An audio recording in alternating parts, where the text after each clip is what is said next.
Nora Finch thought she'd ordered a husband. Quiet, dependable, forgettable.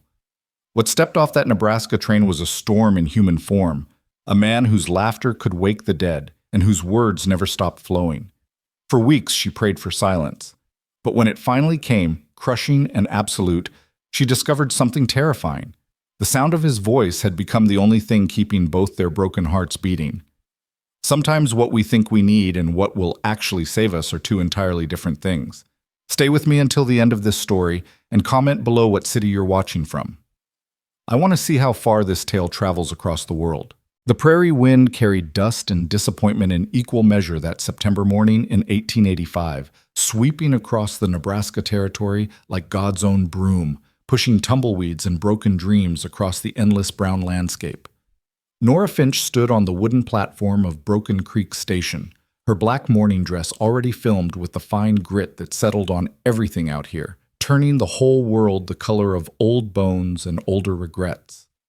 The bouquet in her hands, wildflowers she'd picked that morning from the creek bed, was already wilting, the purple asters drooping like they understood the hopelessness of the occasion better than she did. She was 32 years old, which meant she was old by frontier standards, especially for a woman.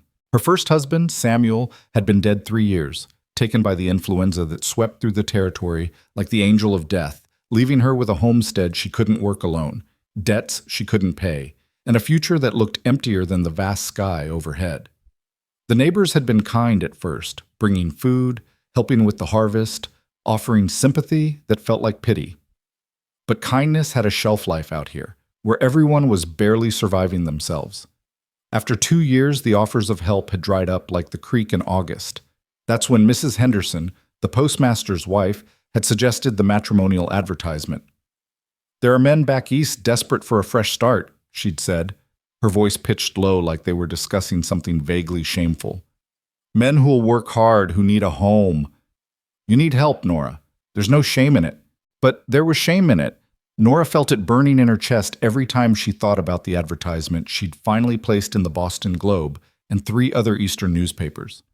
Widow, 32, with established homestead in Nebraska territory, seeks honest, hard-working husband. Prefer quiet, serious man. No drinkers, gamblers, or dreamers. She'd been specific about the quiet part. After Samuel's long illness, the months of labored breathing, the sounds of suffering that had filled their small house, Nora craved silence like other women craved company. She wanted a man who would work the land beside her without feeling the need to fill every moment with conversation. A partnership of hands, not hearts. Something practical, manageable, survivable. The train whistle split the morning air and Nora's stomach clenched. She'd received only 3 responses to her advertisement. The first had been from a man who could barely write his own name, his letter so misspelled she'd needed Mrs. Henderson's help to decipher it. The second had been from someone who'd sent a photograph that showed a man approximately 70 years old, though his letter claimed he was 45. The third had been from Jack Callahan of Boston, Massachusetts, a clear, well-written letter that spoke of hard work, honest intentions, and a need for a new beginning. He'd included a photograph that showed a pleasant-looking man with dark hair and serious eyes. He'd mentioned he was a carpenter by trade, which meant he'd have skills useful on a homestead. And most importantly, his letter had been brief, almost terse, exactly what she was looking for. They'd exchanged 3 more letters over the course of 2 months. His had been short, straightforward, discussing practical matters, when he could arrive, what he could bring, what work needed doing on the homestead. Hers had been equally businesslike. They'd agreed to marry within a week of his arrival, just long enough to determine they weren't completely unsuited to each other, but not so long that propriety would be strained by him living on her property unwed. It was an arrangement, nothing more. The train, the Midwestern Express that connected Omaha to the smaller territories, pulled into the station with a great hissing of steam and squealing of brakes. Nora's hands tightened on the bouquet, crushing the stems. Around her, other people pressed forward. The Johnsons waiting for their daughter to arrive from Chicago. Old Mr. Peterson hoping for a shipment of medicine for his wife. A handful of others whose business was their own. But Nora stood still, frozen, watching the passenger cars with the dread of someone about to meet their fate. Several people disembarked, a young couple with 2 small children, an elderly woman assisted by a porter, a businessman with an impressive mustache and 3 large trunks. Nora studied each face, trying to match them to the photograph she'd tucked into her dress pocket, but none of them seemed right. Her heart began to lift with hope. Perhaps he'd missed the train. Perhaps he'd changed his mind. Perhaps she'd have a reprieve. More time to prepare herself for this enormous change to her life. Then the door of the last passenger car flew open with such force it banged against the side of the train, and a man leaped, down onto the platform without bothering to use the steps. He was tall, she registered first. Taller than his photograph had suggested, with broad shoulders straining against a brown suit that looked new but already rumpled from travel. His hair was dark and slightly too long, curling at his collar, but it was his face that stopped her. Because it was definitely the face from the photograph, but transformed by an enormous smile that seemed to take up half his features. His eyes, she'd thought they looked serious in the picture, were crinkled at the corners with what looked like perpetual amusement. "You must be Nora!" he shouted, his voice booming across the platform and causing several pigeons to burst into flight from the station roof. "Nora Finch, I'd recognize you anywhere. You look exactly like your description. I'm Jack Callahan, from Boston." People turned to stare. Nora felt heat climbing up her neck. This couldn't be right. This loud, grinning man couldn't be the same person who'd written those brief, serious letters. He bounded toward her. That was the only word for it. Bounded like an overgrown puppy, carrying a single worn carpet bag and still grinning like he'd just been given the best news of his life. When he reached her, he thrust out his hand for her to shake, then seemed to remember the bouquet she was holding and the fact that they were supposed to be getting married, and pulled his hand back awkwardly.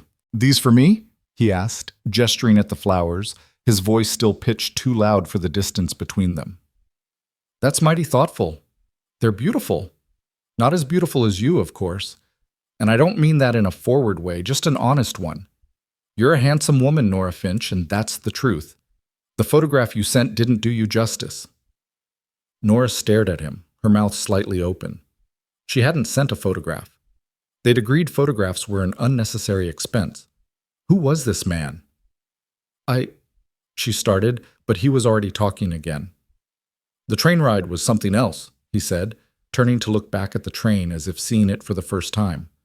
2 days from Boston to Omaha, then another day to here. I met the most interesting people.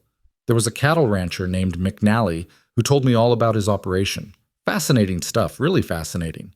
And a widow traveling with her 3 children to meet her new husband in Colorado. Can you imagine that courage? 3 children. And there was this salesman, Hector something or other, who was selling these new washing machines, said they'd revolutionize housework. Is that something you'd be interested in? I don't know much about housework, I'll admit, but I'm a fast learner. Always have been. My mother used to say, "Mr. Callahan," Nora interrupted, her voice sharp enough to cut through his monologue. Several people nearby turned to look again, and she lowered her voice. "Mr. Callahan, perhaps we should continue this conversation somewhere more private." "Private? Of course, yes. Where are we headed? You have a wagon, I assume, or horses?" "I can ride. Learned when I was a boy, though it's been a few years. Like they say, though, you never forget. Although I did fall off once in 78, or was it 79? Hit my head pretty good, but I was fine. Hard-headed, my mother always said. The wagon is this way," Nora said tersely, turning on her heel and walking toward where she'd left her horse and buckboard tied at the edge of the platform. She heard his footsteps behind her, quick and eager, and the continuous stream of his voice washing over her like a flood. "This is beautiful country," he was saying. "Different from Boston, of course. Very different. No ocean, no buildings, just sky and land as far as you can see. It's like standing at the edge of the world, isn't it? Makes a man feel small and big at the same time, if that makes sense. I think that's what I was looking for, really, this feeling of space. Boston was getting too crowded, too noisy." Nora almost laughed at that last bit. Too noisy. This man thought Boston was too noisy. Her horse, Sal, a patient old mare who'd been Samuel's before the influenza took him, stood exactly where Nora had left her, head down, probably half asleep. The wagon was loaded with the supplies Nora had picked up At the general store that morning, flour, sugar, coffee, nails, and a new saw blade she needed for cutting firewood before winter came. "Beautiful horse," Jack exclaimed, approaching Sal with his hand extended. The mare lifted her head and regarded him with the suspicious eye of an animal who'd learned that enthusiasm usually meant work. "What's her name?" "She looks like a good steady girl. I'm Jack, Sal. If that's your name, is that your name?" "It's Sal," Nora confirmed, unable to keep the exasperation from her voice as she untied the reins from the hitching post. "And yes, she's steady. Now, if you'll put your bag in the back, we should be going. It's a 2-hour drive to the homestead." 2 hours, plenty of time to get acquainted," Jack said cheerfully, tossing his carpet bag into the wagon bed with the supplies. "Should I drive? I'm happy to drive. I mean, I don't know the way, of course, but if you direct me, or you can drive, that's fine too. I don't hold with any of that nonsense about women not being capable. My mother drove a wagon plenty of times." "I'll drive," Nora said firmly, climbing up onto the wagon seat. Jack scrambled up beside her with an agility that suggested he was younger than the 34 years he'd claimed in his letters, or at least younger in spirit. He settled onto the seat with that same oversized smile, looking around at the small town of Broken Creek like it was the most fascinating place he'd ever seen. Nora clicked her tongue at Sal, and the mare started forward with a resigned sigh that Nora sympathized with deeply. They rolled down Main Street, which was the only real street Broken Creek had, a collection of perhaps 20 buildings, including the general store, the saloon, the church, the post office, and a scattering of houses. Beyond the town, the prairie stretched out in all directions, endless and brown, dotted with the occasional stand of cottonwood trees marking a water source. "So the homestead is 2 hours north?" Jack asked. "That's what your letter said, right? North of town? What's the land like? Good soil? Water? I read that water's the main challenge out here. And winters? How bad are the winters? I've heard stories, but you never know what's exaggeration and what's truth. In Boston, we got snow, of course, but not like they say you get out here. Is it true about the blizzards? Do you lose cattle? Do you have cattle? Your letters mentioned some chickens and a milk cow, but—" "Mr. Callahan," Nora said, her hands tight on the reins. "Do you ever stop talking?" He paused, his mouth still half open on his next question, and looked at her with those surprisingly warm eyes. For a moment, just a moment, his smile faltered, and she saw something flicker across his face. Hurt, maybe, or embarrassment. But then the smile was back, slightly smaller, but still present. "Sorry," he said, his voice dropping to something closer to a normal volume. "I know I talk a lot. It's a habit. My mother used to say I came out of the womb talking, and I never stopped. I don't mean anything by it, just how I am. I can try to be quieter if it bothers you." Nora felt a small stab of guilt, but pushed it away. If they were going to be married, and they were, because she'd already paid for the marriage license and talked to Reverend Michaels about performing the ceremony in 3 days' time, then they needed to be honest with each other from the start. "I specified in my advertisement that I preferred a quiet man," she said, keeping her eyes on the road ahead. "Your letters were brief. I assumed that meant you were less talkative." "Ah," Jack said, and she heard him shift on the seat beside her. "Well, I can be brief in writing. Seems more efficient that way. Why use 50 words when 10 will do? But talking's different. Talking's how I think, I guess. How I make sense of things." "Perhaps you could make sense of things silently," Nora suggested, then immediately regretted the harshness of her tone. But she didn't take it back. From the corner of her eye, she saw Jack's smile disappear completely. He turned away to look out at the prairie, and for the first time since he'd exploded off that train, he was quiet. The silence lasted approximately 5 minutes. "So I was a carpenter in Boston," he started again, his voice determinedly cheerful but without quite the same booming quality as before. "Worked for my uncle's construction company. We built houses mostly, some commercial buildings. I'm good with my hands, can fix just about anything wooden. I saw in your letters that there's a barn that needs repairs. I can handle that. And you mentioned the house needs a new porch? I can do that too. I brought my tools. Well, most of them. Some I had to sell to afford the train ticket, but I kept the essentials. A good hammer, saw, level, square. You can do most anything with those. Nora made a non-committal sound. At least he was talking about practical things now, things that would actually be useful on the homestead. That was something. And I can learn farming, Jack continued. I know I don't have experience with it, but I'm not afraid of hard work. Never have been. My father was a dock worker, died when I was 12, and he taught me that honest work is nothing to be ashamed of. I figure crops can't be that different from carpentry when you think about it. You plan, you plant, you tend, you harvest. It's all about patience and attention to detail, right? It's somewhat more complicated than that, Nora said dryly. Crops can die. They can be eaten by locusts or burned by drought or frozen by early frost. You can't just rebuild them like a house if something goes wrong. Well, sure, Jack agreed. But that's true of anything, isn't it? Life's unpredictable. That's what makes it interesting. Nora wanted to tell him that she'd had enough interesting to last a lifetime, that what she needed now was boring, predictable, survivable. But she kept quiet, letting Sal plod along at her steady pace while Jack filled the air with observations about the landscape, questions about the homestead, stories about Boston, and 100 other topics that seemed to pour out of him like water from a broken pump.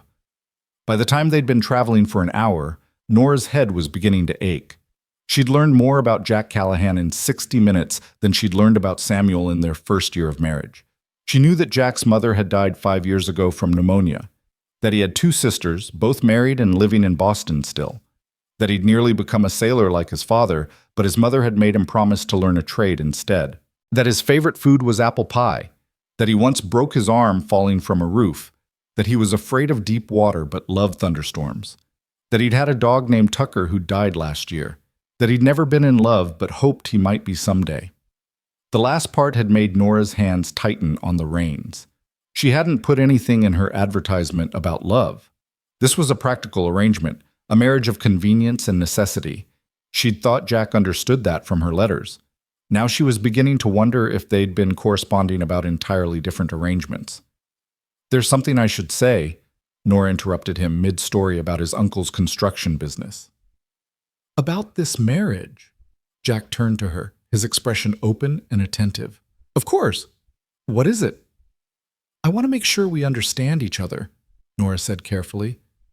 This is a practical arrangement. I need help with the homestead, and you need a fresh start. I'm not looking for romance or passion or any of those things young people dream about. I'm looking for a partner, someone reliable, who'll work hard and not cause trouble. There was a pause. Then Jack said, his voice oddly gentle, I understand that. I do. That's what you said in your advertisement. But do you? Nora pressed, finally turning to look at him directly. Because you seem like someone who expects more from life. More excitement. More feeling. Jack met her gaze, and for the first time, she saw something serious in his eyes, something that matched the tone of his written letters. Life is full of feelings whether we invite them in or not, Nora.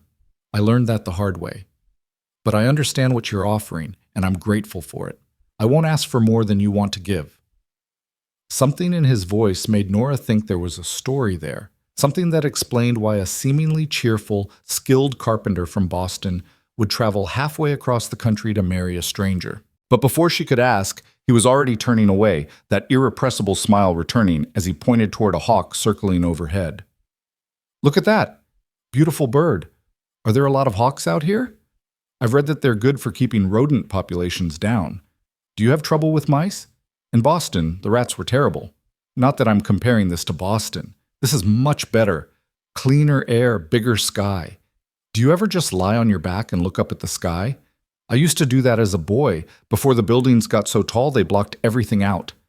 I think I'd like to do that again, just lie in a field somewhere and watch the clouds. And just like that, the serious moment was gone, swept away by the relentless tide of Jack's words. They reached the homestead just after midday. Nora's property, hers and Samuel's before her, though it was only hers now, consisted of 160 acres of prairie land, a small creek that ran along the eastern boundary, a modest wooden house that Samuel had built the year they married, a barn in desperate need of repairs, a chicken coop, a small garden plot, and a privy out back. It wasn't much, but it but it was hers, and she'd fought to keep it after Samuel died. Fought against the loneliness and the debt, and the suggestions from well-meaning neighbors that she should sell and move back east. Jack stood up in the wagon as they approached, his eyes wide. "This is it? This is yours." "Nora, it's wonderful." Nora looked at her property through his eyes and saw only what was broken. The barn's sagging roof, the garden choked with late-season weeds, the fence post that needed replacing, the house that needed paint, and a new porch, and probably new shingles come spring. But Jack was looking at it like he'd been shown a palace. "Look at that sky," he exclaimed, "and all this land. And is that the creek? That's going to be useful. Water year-round. And the house is solid. I can tell from here the construction is good. Your first husband built this? He knew what he was doing. This is a good foundation for building on, Nora. We can make this place really something." "We." He kept saying we, like they were already a team, already bound together. Nora supposed they were, legally speaking, or would be in 3 days. But it felt too soon, too fast, too much like being swept away by something she couldn't control. She pulled Sal to a stop in front of the house, and Jack immediately jumped down from the wagon, already moving toward the barn to inspect it. "Let me just take a quick look at the structure," he called back. "I want to see what we're working with." "We need to unload the supplies first," Nora said, climbing down more slowly. "And I need to fix lunch. You must be hungry after your journey." "Starving," Jack agreed cheerfully, changing direction to start unloading the wagon. "But I can eat later. Let me just—" "Oh, is that your milk cow? What's her name?" "She looks healthy. Good confirmation. Not that I know much about cows, but I can learn. Is she friendly? Does she like to be petted?" "Her name is Bess, and she tolerates petting if you have grain to offer her," Nora said. "Now please, Mr. Callahan, the supplies." They unloaded the wagon together, Jack keeping up a constant stream of comments and questions that Nora mostly ignored. When the last bag of flour had been carried into the house, a simple 2-room structure with a main room that served as kitchen and living space, and a small bedroom that Nora had been sleeping in alone for 3 years, she directed Jack to put his carpetbag in the main room. "I'll take the bedroom," she said, her tone making it clear this was not negotiable. "You'll sleep out here for now. After the wedding, we can make other arrangements if necessary." Jack's eyebrows rose slightly, but he didn't argue. "That's fine," he said simply. "I'm just grateful to be here." Nora nodded shortly and began preparing lunch, cold cornbread from breakfast, some hard cheese, and apples from the small orchard behind the house. It wasn't fancy, but it was filling. Jack sat at the small wooden table Samuel had built, looking around the room with that same expression of delighted interest he seemed to wear permanently. "This is a nice place," he said. "Cozy, feels like a home. You've taken good care of it." "I've tried," Nora said, setting the food on the table. "It's not easy alone." "Well, you're not alone anymore," Jack said, and there was something in his voice, something warm and certain, that made Nora's chest tighten with an emotion she couldn't name. They ate in relative silence. Relative because Jack still managed to comment on the quality of the cornbread, the sweetness of the apples, the charm of the simple dishes, and a dozen other things that Nora hadn't even noticed about her own home. It was like seeing everything through new eyes, and she wasn't sure if she found it endearing or exhausting. After lunch, Jack insisted on touring the property properly. He examined the barn with the eye of someone who knew construction, making notes about what needed to be done. New support beams, new shingles for the roof, reinforcing the door frames. He inspected the chicken coop and declared it adequate, but suggested some improvements that would make it easier to clean and gather eggs. He walked the fence line, noting which posts were rotting and needed replacement. He looked at the garden plot and asked what she usually planted, what had grown well, what had failed, and through it all, he talked.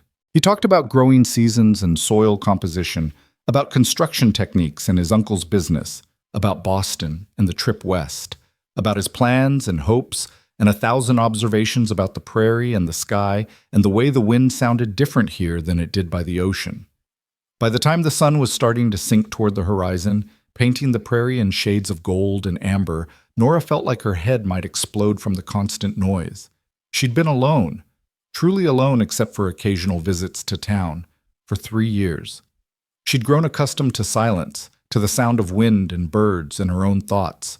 This flood of words felt like an assault on her senses. "I need to feed the chickens," she said abruptly, interrupting Jack mid-sentence about something related to the best wood for fence posts, "and check on Bess. And I need some quiet, Mr. Callahan. Please." Jack stopped talking instantly, his mouth closing on whatever he'd been about to say. He looked at her for a long moment, and she saw that flicker of hurt again, quickly covered by a smaller, more subdued smile.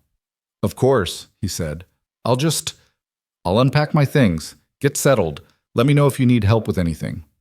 Nora nodded and fled to the chicken coop, where the familiar task of scattering grain and collecting eggs felt like a return to sanity. The chickens clucked softly, asking their simple questions: food, safety, comfort, and Nora answered them with her hands, providing what they needed without requiring any words at all. When she returned to the house 40 minutes later, Jack was sitting at the table writing in a small journal by the light of a lamp. He looked up when she entered but didn't speak, just gave her a small smile and went back to his writing. The sudden silence was startling, and Nora had to admit a relief. She prepared a simple dinner of beans and salt pork, and they ate with only minimal conversation, Jack asking politely for the salt, Nora asking if he wanted more coffee. It felt forced, this careful quiet, but Nora told herself it was better. This was what she'd asked for, after all. After dinner, Jack helped wash the dishes, insisted on it, actually, despite Nora's protest that she could manage alone. They worked side by side in silence, and Nora became acutely aware of him in the small space, his height, his warmth, the competent way he handled the simple task. When their hands accidentally touched in the wash water, she pulled back like she'd been burned. "I think I'll turn in early," she said once the last dish was dried and put away. "It's been a long day." "Of course," Jack said. "I'm pretty tired myself. Travel takes it out of you." Nora retreated to her small bedroom, closing the door firmly behind her. She could hear Jack moving around in the main room, the creak of floorboards, the rustle of blankets as he made up a bed on the floor near the stove. She changed into her nightgown and lay in her bed, the bed she'd shared with Samuel, though she tried not to think about that, and stared at the ceiling. This was a mistake, she thought. This whole arrangement was a terrible mistake. Jack Callahan was nothing like what she'd expected, nothing like what she'd asked for. He was too loud, too cheerful, too present. She'd wanted someone who would fade into the background of her life, helping with the work, but not disturbing her carefully constructed peace. Jack Callahan couldn't fade into the background if his life depended on it. But what could she do? He'd traveled all this way on her word. The wedding was planned for 3 days hence. The neighbors already knew he was coming. Word spread fast in a small community. To send him back now would be shameful, would make her look foolish or cruel. And she did need help with the homestead, truly needed it. Winter was coming, and there was so much work to be done before the first snow. No, she was committed now. She would have to make the best of it. Perhaps he would settle down over time. Perhaps the reality of farm work would drain away some of that endless energy. Perhaps she could train him, like one might train an overly enthusiastic dog, to be quieter, calmer, less overwhelming. From the main room, she heard Jack's voice, soft and low, almost singing. She couldn't make out the words, but the melody was gentle, soothing even. Despite herself, Nora found the sound comforting as she drifted towards sleep. She didn't know that Jack lay on his makeshift bed on the floor, staring at the ceiling just like she was, wondering if he'd made a terrible mistake, that he'd seen the exhaustion and irritation in her eyes, and understood that she'd expected someone different, someone he'd tried to be in those careful, brief letters, someone quiet and serious and forgettable. But Jack Callahan had never been quiet or forgettable, and he didn't know how to start now. Talking was how he kept the darkness at bay, how he kept the memories from creeping in. Silence was dangerous for him, had always been dangerous. Still, he'd try. For Nora, for this new beginning, for this chance at building something real, he'd try to be quieter. He'd try to be what she needed, even if it killed something essential inside him to do it. The first full day of Jack Callahan's presence on the Finch homestead began before dawn, which was earlier than Nora had expected. She woke to the sound of movement in the main room, careful, quiet movement, as if someone were trying very hard not to make noise. For a disoriented moment, she forgot about Jack entirely, and reached for the rifle she kept beside her bed, her heart hammering with the instinctive fear of a woman living alone on the frontier. Then she remembered. The mail-order husband, the man from Boston who talked like a river in spring flood. She dressed quickly in the pre-dawn darkness, pulled her hair back into its customary bun, and opened her bedroom door to find Jack crouched beside the stove, feeding kindling into it with movements so slow and deliberate they were almost comical. He'd clearly been trying to start a fire without waking her, but the ancient stove had other ideas. It clanked and groaned with every adjustment like it was announcing his presence to the entire territory. "I'm already awake," Nora said, and watched Jack jump so violently he nearly knocked over the kindling box. "Sorry," he said, then immediately lowered his voice. "Sorry. I was trying to be quiet. Thought I'd get the fire going so the house would be warm when you woke up, and maybe make coffee, but I wasn't sure where you kept things, and I didn't want to go poking through your cabinets without asking, so I just focused on the fire, but this stove is, well, it's got a voice of its own, doesn't it?" And just like that, despite his obvious efforts to moderate himself, the words were flowing again. Nora sighed and moved past him to the cabinet where she kept the coffee. "The stove is older than I am," she said. "It makes noise no matter what you do to it. Coffee's here. Cups are there. Water buckets by the door. Needs to be filled from the pump outside." Jack nodded eagerly and grabbed the bucket, heading out into the cold morning. Nora measured out coffee grounds, trying to ignore the guilty feeling in her chest. He was trying so hard to please her, to be what she wanted, and she was responding with nothing but irritation and curt instructions. But what else could she do?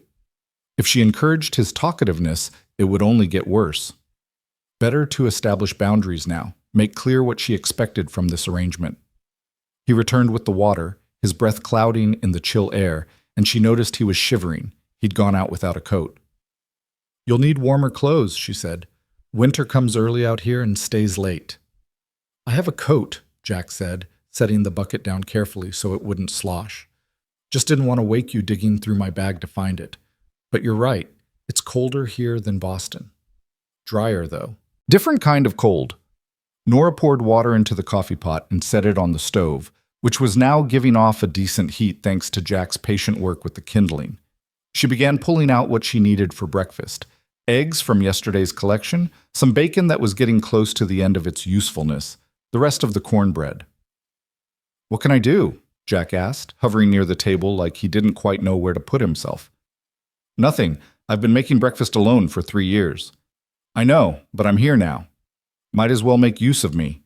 Nora turned to look at him properly. He'd shaved. She could see the fresh razor marks on his jaw, and attempted to tame his unruly hair, though curls were already escaping to frame his face. He looked eager and anxious, and entirely too hopeful for this early in the morning.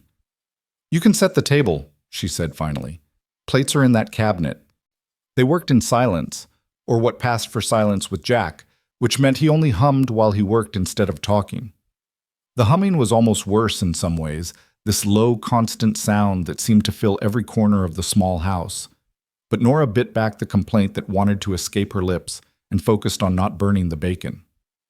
They ate breakfast as the sun rose, painting the prairie outside in shades of pink and gold. Jack made it through almost half his meal before the silence apparently became too much for him. "So what's the plan for today?" he asked, spreading butter on a piece of cornbread. "I was thinking I should start on the barn.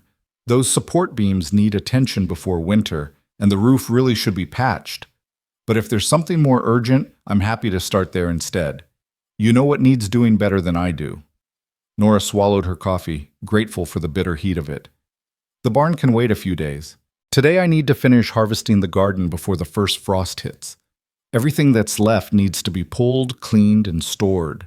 Potatoes, turnips, late squash. It's hard work." "I'm not afraid of hard work," Jack said with that easy smile. "Just tell me what to do." So she did. After breakfast, after Jack insisted on helping wash the dishes despite her protests, Nora led him out to the garden plot behind the house. It wasn't large, maybe a quarter acre, but it had fed her through the past 3 winters along with what she could hunt or trade for in town. The summer vegetables were long gone, but the root vegetables were still in the ground, waiting. "We dig them up carefully," she explained, demonstrating with a spading fork. "You don't want to pierce them with the fork or they'll rot in storage. Once they're up, shake off the loose dirt, but don't wash them. They keep better with some dirt still on them. Put them in these baskets. Jack took the second spading fork she handed him and crouched beside a row of potatoes. Got it. Careful digging, shake off dirt, baskets. Anything else? Try not to talk while you work. It's distracting. She regretted the words as soon as they left her mouth. They sounded cruel even to her own ears. Jack's face fell for just a moment before he covered it with a nod and a smaller smile. Sure thing, he said quietly, and turned his attention to the potatoes. They worked through the morning, and to his credit, Jack kept quiet for nearly an hour. It was the longest stretch of silence Nora had experienced in his presence, and she should have been relieved. Instead, she found herself hyper-aware of every small sound he made. The grunt of effort as he worked the fork into the hard earth, the rustle of potato plants as he pulled them aside, the thump of vegetables landing in the basket. She kept glancing over at him, watching the way he worked, and had to admit he wasn't lazy.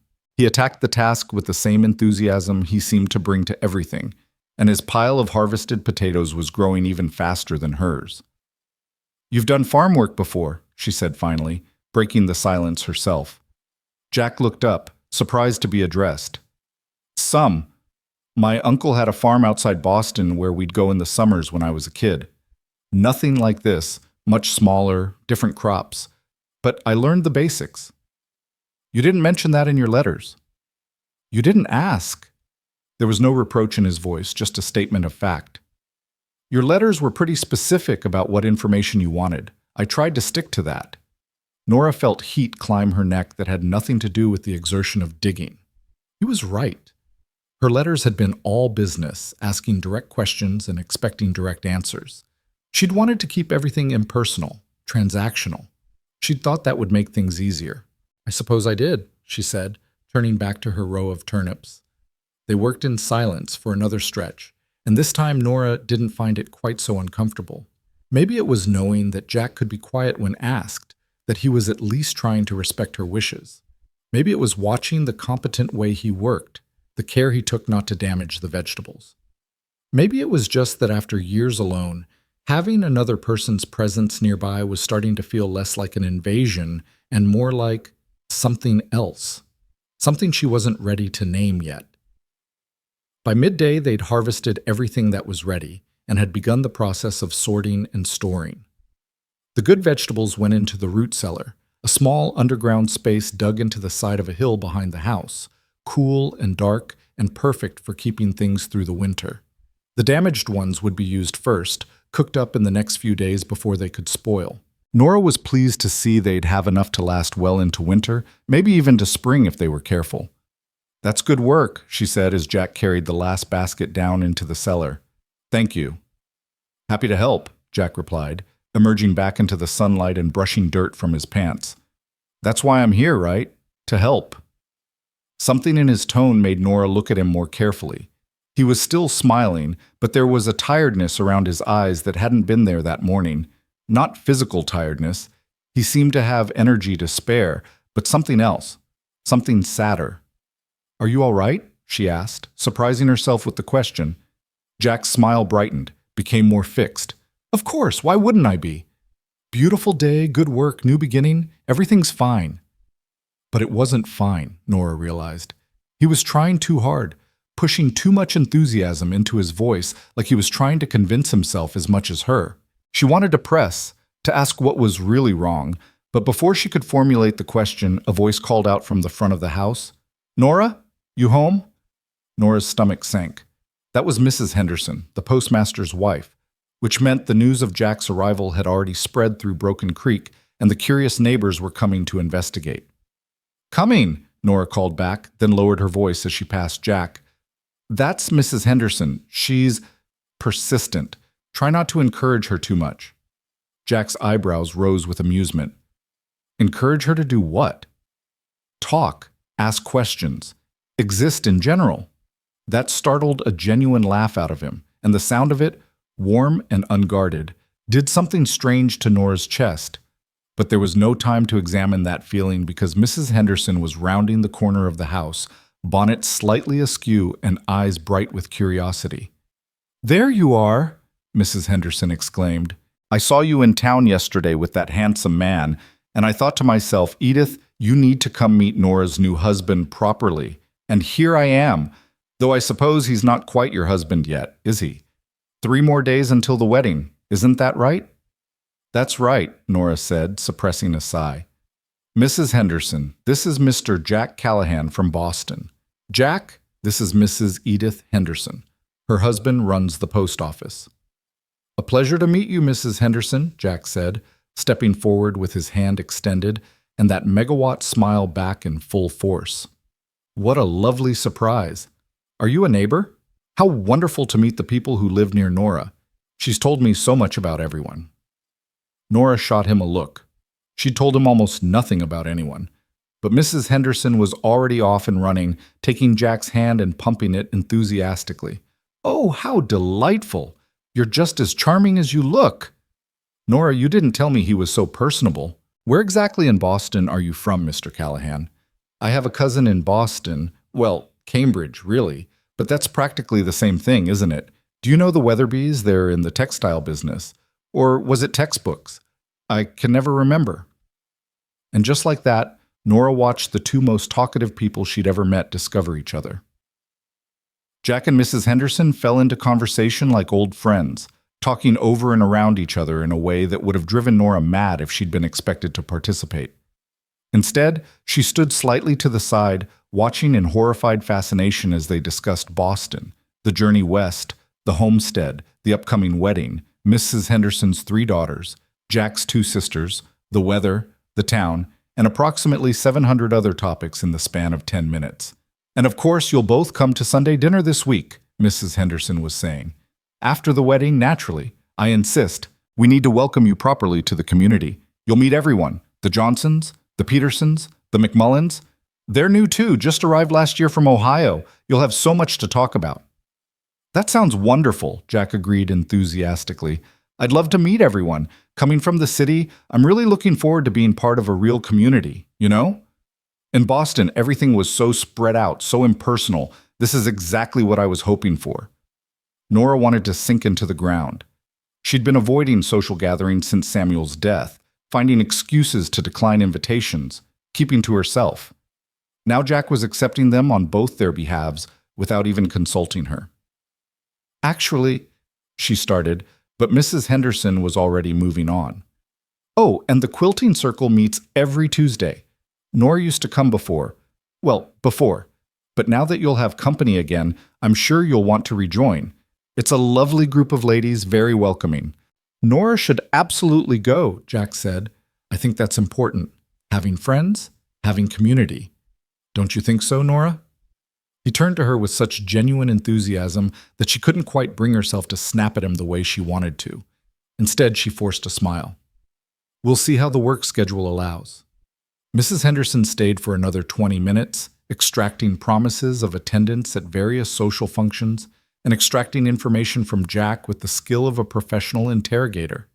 By the time she finally left, with many assurances that she'd see them both at church on Sunday and the wedding on Wednesday, Nora's head was pounding. She seems nice, Jack said as they watched Mrs. Henderson's buggy disappear down the road. She's exhausting, Nora corrected, and you just committed us to 6 social obligations without asking me first. Jack's smile faded. I'm sorry. I didn't think... Should I have said no? You should have asked me before accepting on my behalf. You're right. I'm sorry.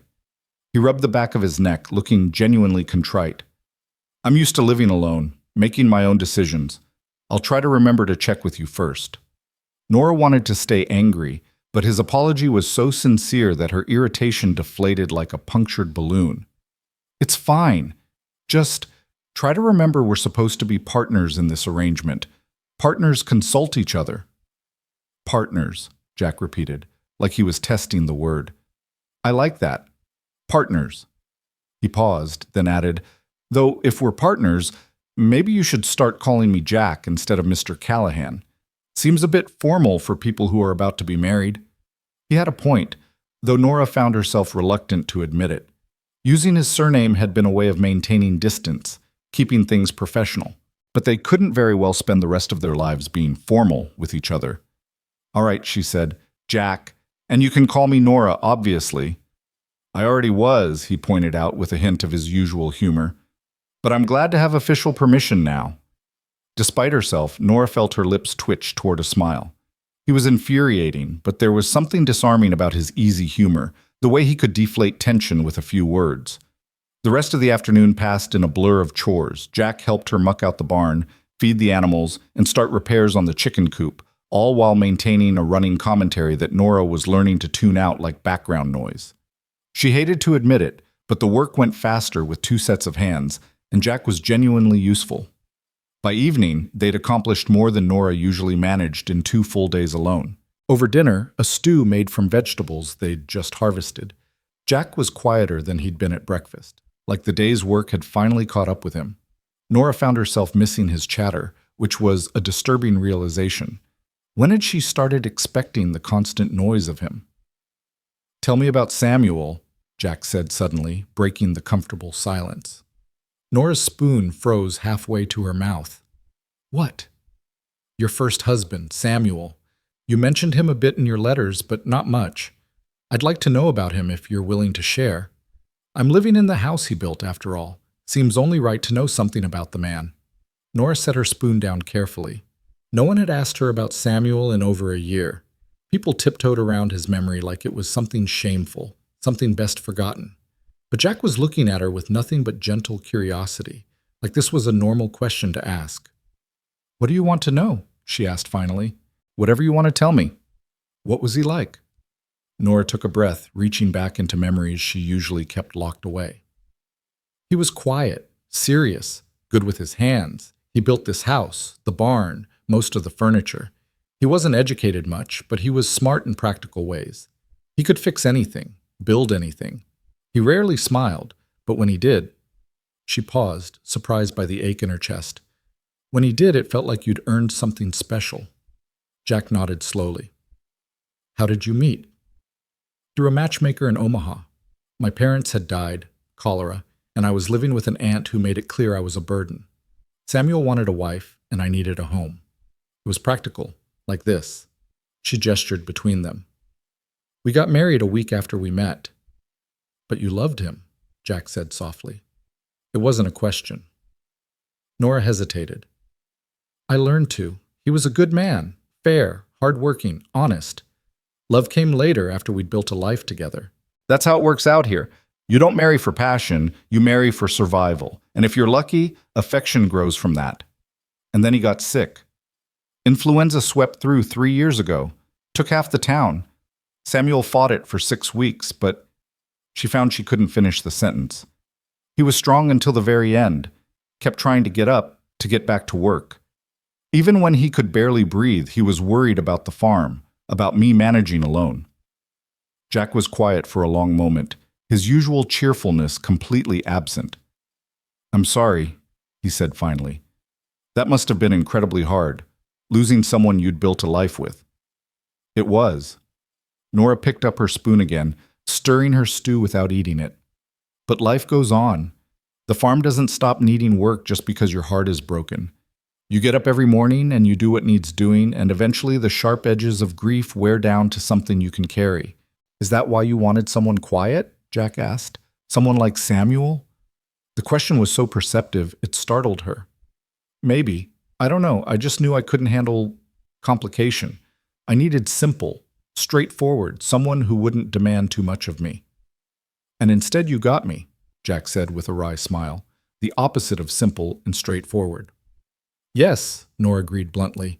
"Instead, I got you." They looked at each other across the table, and something passed between them.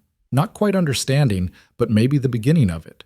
An acknowledgement that this arrangement wasn't going to be what either of them expected, but they were stuck with it nonetheless. "For what it's worth," Jack said, "I didn't mean to deceive you with those letters. I really did try to be brief, to present myself as someone serious and quiet. But that's not who I am, and I'm sorry if that's disappointing." "I'm not disappointed," Nora said, surprising herself with the truth of it. "Just adjusting. This is a big change." "For both of us," Jack agreed. He pushed his half-finished stew away and stood, stretching. "I think I'll step outside for a bit. Get some air before bed. Is that all right?" "You don't need my permission to go outside," Nora said. Partners, remember? We consult each other." He smiled at her, and there was something sad in it, something that reminded her of that moment in the garden when he'd looked so tired. Then he was heading for the door, pulling on the coat he'd finally retrieved from his bag. Nora sat alone at the table, listening to the sound of his footsteps outside, wondering what ghosts he was walking with. Because he had them. She was certain of that now. No one traveled this far to marry a stranger without running from something, without carrying something heavy. She just didn't know what Jack Callahan's ghosts looked like yet. Later that night, after the dishes were washed and she'd retreated to her bedroom, Nora lay awake listening to the sounds of Jack settling down for the night in the main room. She heard him moving around quietly, the rustle of blankets, the creak of floorboards. Then she heard something else. His voice, very soft, almost too quiet to make out. He was talking to himself. Or praying, maybe. Or simply filling the silence with words because silence was something he couldn't bear. Nora pressed her hand over her heart, feeling it beat steady and slow, and wondered what it must be like to be so afraid of quiet that you had to armor yourself against it with constant noise. She wondered what had taught him to fear silence so much. And against her will, against every intention she'd had when she'd placed that advertisement for a quiet, serious husband, Nora found herself wanting to know. The next 2 days before the wedding passed in a blur of work and adjustment. Jack threw himself into repairs with an energy that Nora found both impressive and slightly unnerving. He was up before dawn each morning, had coffee ready by the time she emerged from her room, and worked until well after dark, often by lamplight when Nora insisted they needed to stop. The barn got new support beams and a patched roof. The fence got new posts along the eastern boundary. The chicken coop got the improvements Jack had suggested, plus a few she hadn't even known were possible. He built a new porch for the house in a day and a half, sturdy and level, with steps that didn't wobble when you walked on them.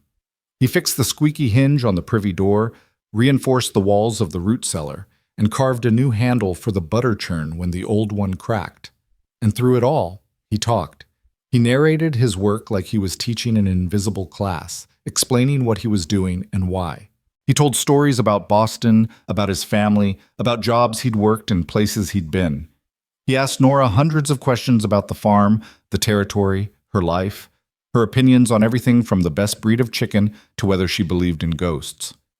Nora found herself answering more often than she intended to, found herself asking questions back, found herself almost enjoying the constant stream of conversation, the way it filled up the empty spaces in the house and in her days. Almost.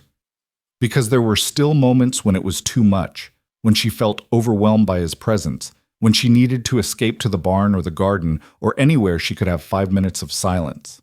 And in those moments, when she'd snap at him to please just stop talking, she'd see that flicker of hurt in his eyes before he covered it with a smile and a nod, and a forced quiet that somehow felt worse than the noise. On the evening before the wedding, after another long day of work, they sat on Jack's newly built porch and watched the sun set over the prairie. The sky was putting on a show, streaks of orange and pink and purple painted across the horizon like God had spilled his paint box. "Do you ever get used to this?" Jack asked softly. "The sky out here? It's like nothing I've ever seen." "You get used to it," Nora said, "but you never stop noticing it, if that makes sense. It's always there, always changing." "I like that," Jack said. "Something beautiful that you can count on." They sat in silence for a few minutes, and Nora realized she was actually comfortable with it. His presence beside her wasn't intrusive, wasn't demanding anything. He was just there, solid and warm and real. "Are you nervous?" she asked. "About tomorrow? The wedding?" Jack considered this. "A little. Not about marrying you, about the ceremony itself. I've never been good with formal occasions. Always worried I'll say the wrong thing or trip over my own feet or laugh at an inappropriate moment." "Reverend Michaels keeps it simple," Nora assured him. "Basic vows, sign the certificate, done. Nothing fancy." "Good." Jack paused, then added, "Are you nervous?" "No," Nora said. Then, more honestly, "Maybe a little. This is my second wedding, but it feels stranger than the first somehow. At least with Samuel, I didn't know what I was getting into. With you, I've already seen what life is going to be like, and that's intimidating." Loud, you mean, Jack said with a slight smile. That's the word you're looking for. Intimidatingly loud. Nora felt a twinge of guilt. I didn't mean... It's all right, Jack interrupted gently. I know I'm a lot to deal with. I'm trying to be better about it, to give you more quiet. I really am trying, Nora.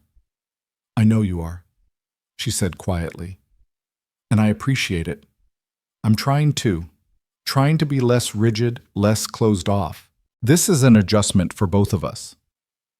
They fell silent again, and Nora found herself studying Jack's profile in the fading light. He had good features, strong jaw, straight nose, eyes that crinkled at the corners from smiling so much. He was handsome in an open, friendly way that probably made people trust him immediately. Samuel had been handsome too, but in a more severe way, all sharp angles and serious expressions. Can I ask you something? Nora said before she could stop herself. Of course. Why did you really come here? I know you said you wanted a fresh start, but that's vague. What were you running from? Jack was quiet for so long that Nora thought he might not answer. Then he took a deep breath and spoke, his voice lower and more serious than she'd ever heard it. I had a wife, he said, Margaret. We got married when I was 23, and for 2 years we were happy, really happy. She was funny and kind, and she loved me even though I talked too much and worked too hard and wasn't home enough. He paused, his hands tightening on his knees. She got pregnant. We were so excited. We'd been trying for a year. Everything seemed perfect. Nora's chest tightened. She knew this story didn't have a happy ending. She was 7 months along when there was a fire, Jack continued. In our building, started in the apartment below ours, spread fast. I was at work, always at work. By the time I got there, the whole building was engulfed. They wouldn't let me go in. I tried. God, I tried. But they held me back, said it was too dangerous, that no one could survive in there. His voice cracked. They found her by the window.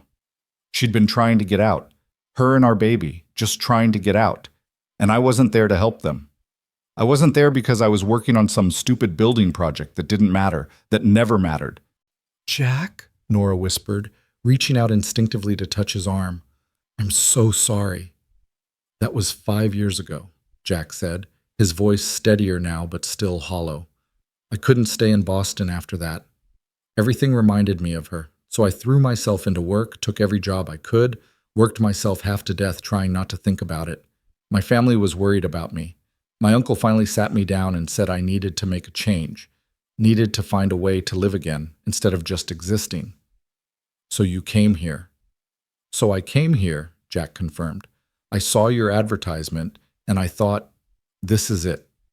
This is my chance to start over, to build something new, to maybe find a reason to keep going. He turned to look at her, and his eyes were bright with unshed tears. That's why I talk so much, Nora. Why I fill every silence with noise, because silence is when I remember. Silence is when I hear her calling for me and I can't answer. Talking keeps the ghosts away. It's the only thing that works. Nora felt something crack open in her chest.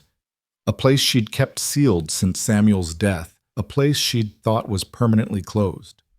Here was this loud, cheerful man she'd been resenting for his inability to be quiet, and all along he'd been doing the same thing she was, just trying to survive his grief the best way he knew how.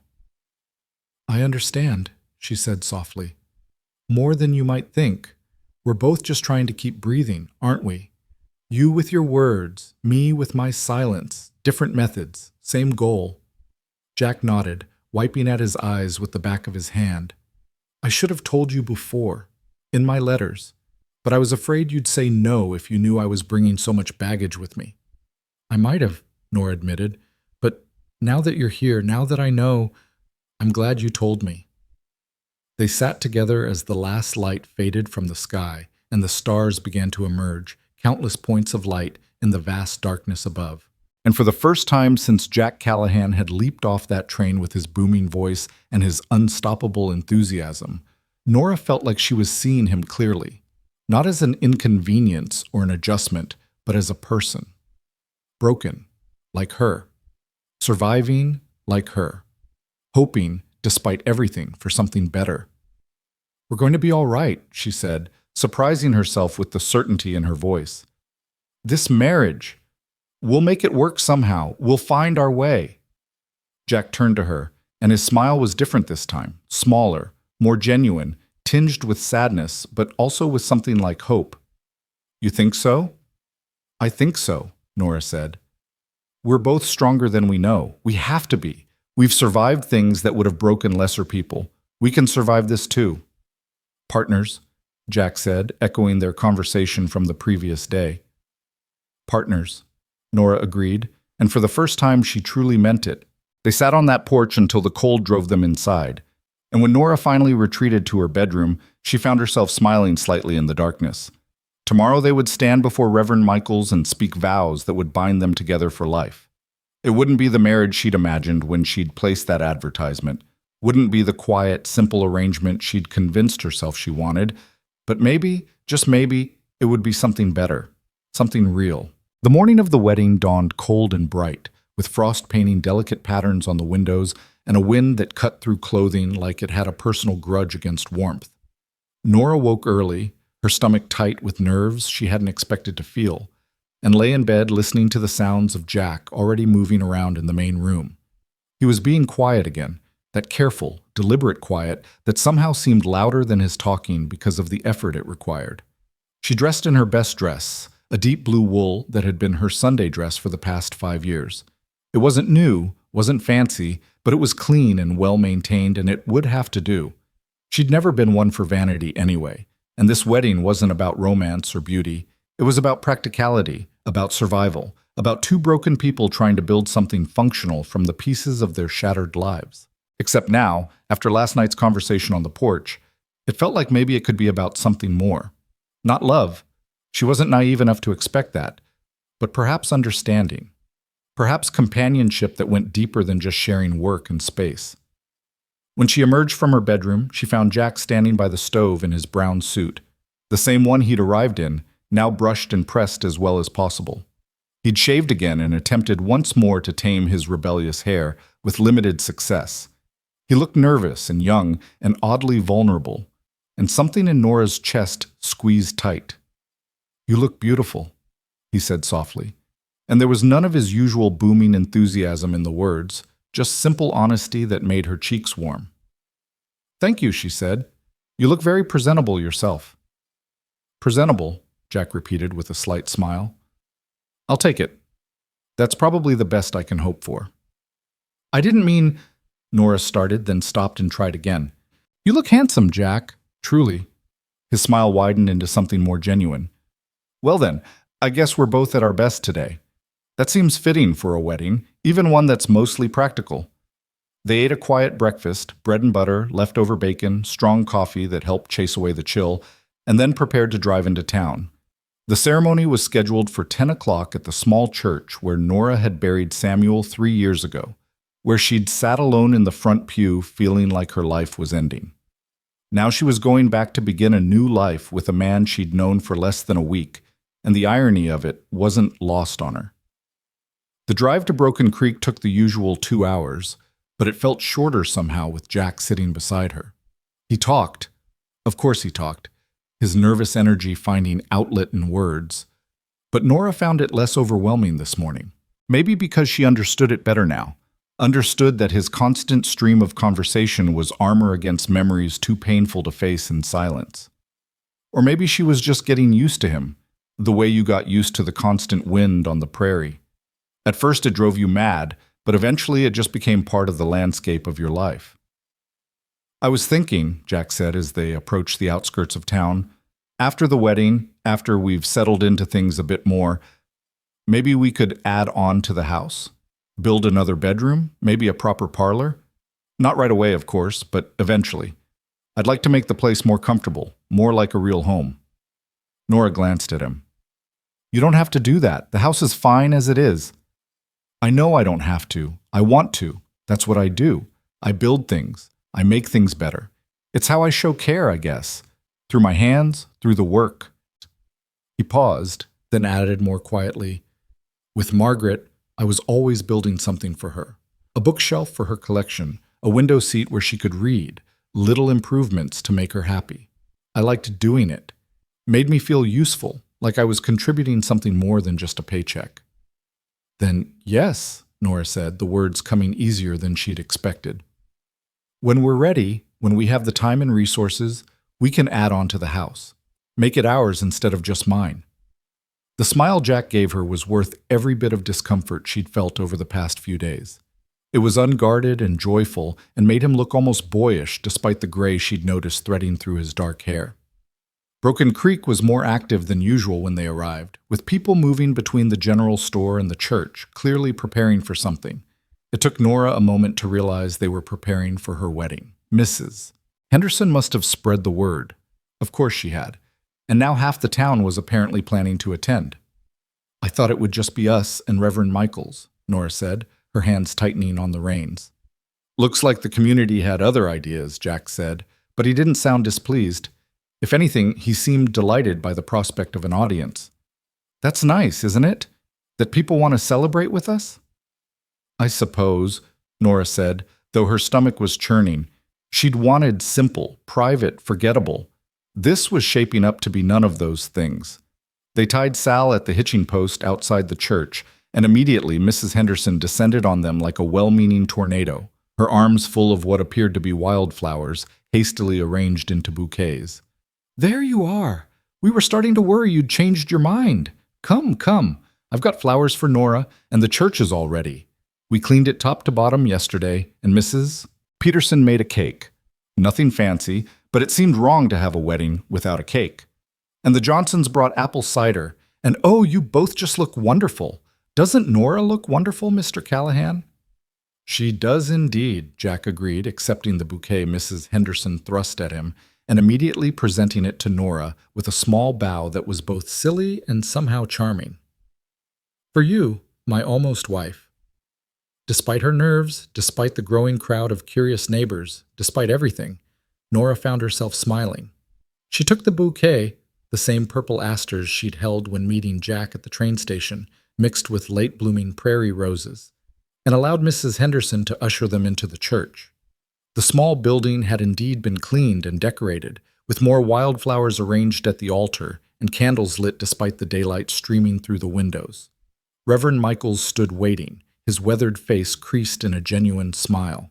He was an old man, had been old when Nora first arrived in the territory with Samuel, but his eyes were sharp and kind. Nora, he said warmly, taking her free hand, it's good to see you here under happier circumstances. And you must be Mr. Callahan.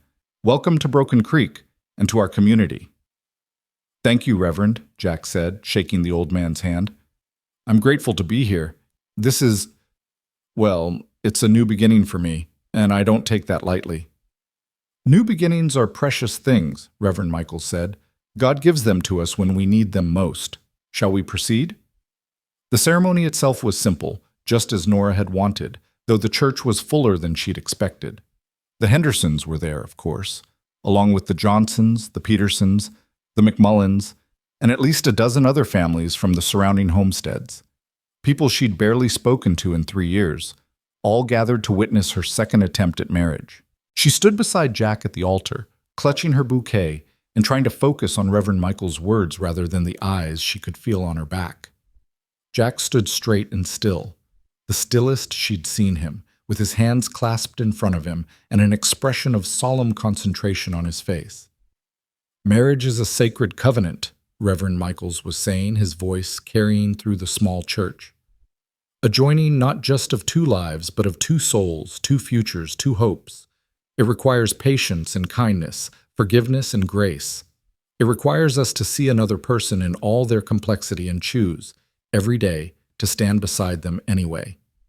Nora felt Jack glance at her, and she met his eyes briefly. There was something in his expression, a question maybe, or a promise, that made her throat tight. Jack Callahan, do you take Nora Finch to be your lawfully wedded wife, to have and to hold from this day forward, for better or for worse, for richer or for poorer, in sickness and in health, until death do you part? I do, Jack said, his voice steady and sure, loud enough to reach every corner of the church. No hesitation, no doubt, just simple certainty.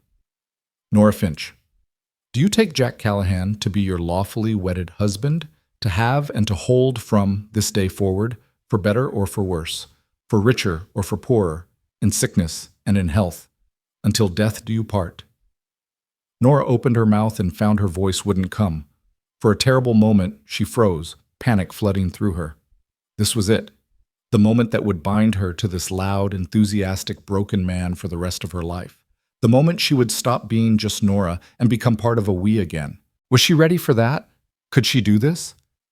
Then she felt Jack's hand, warm and solid, closing gently around hers. Not pulling, not demanding, just there. Steady, real. A reminder that she wasn't alone in this uncertainty, that he was choosing her just as much as she was choosing him. "I do," she said, and her voice was quieter than Jack's, but no less certain. Reverend Michaels smiled.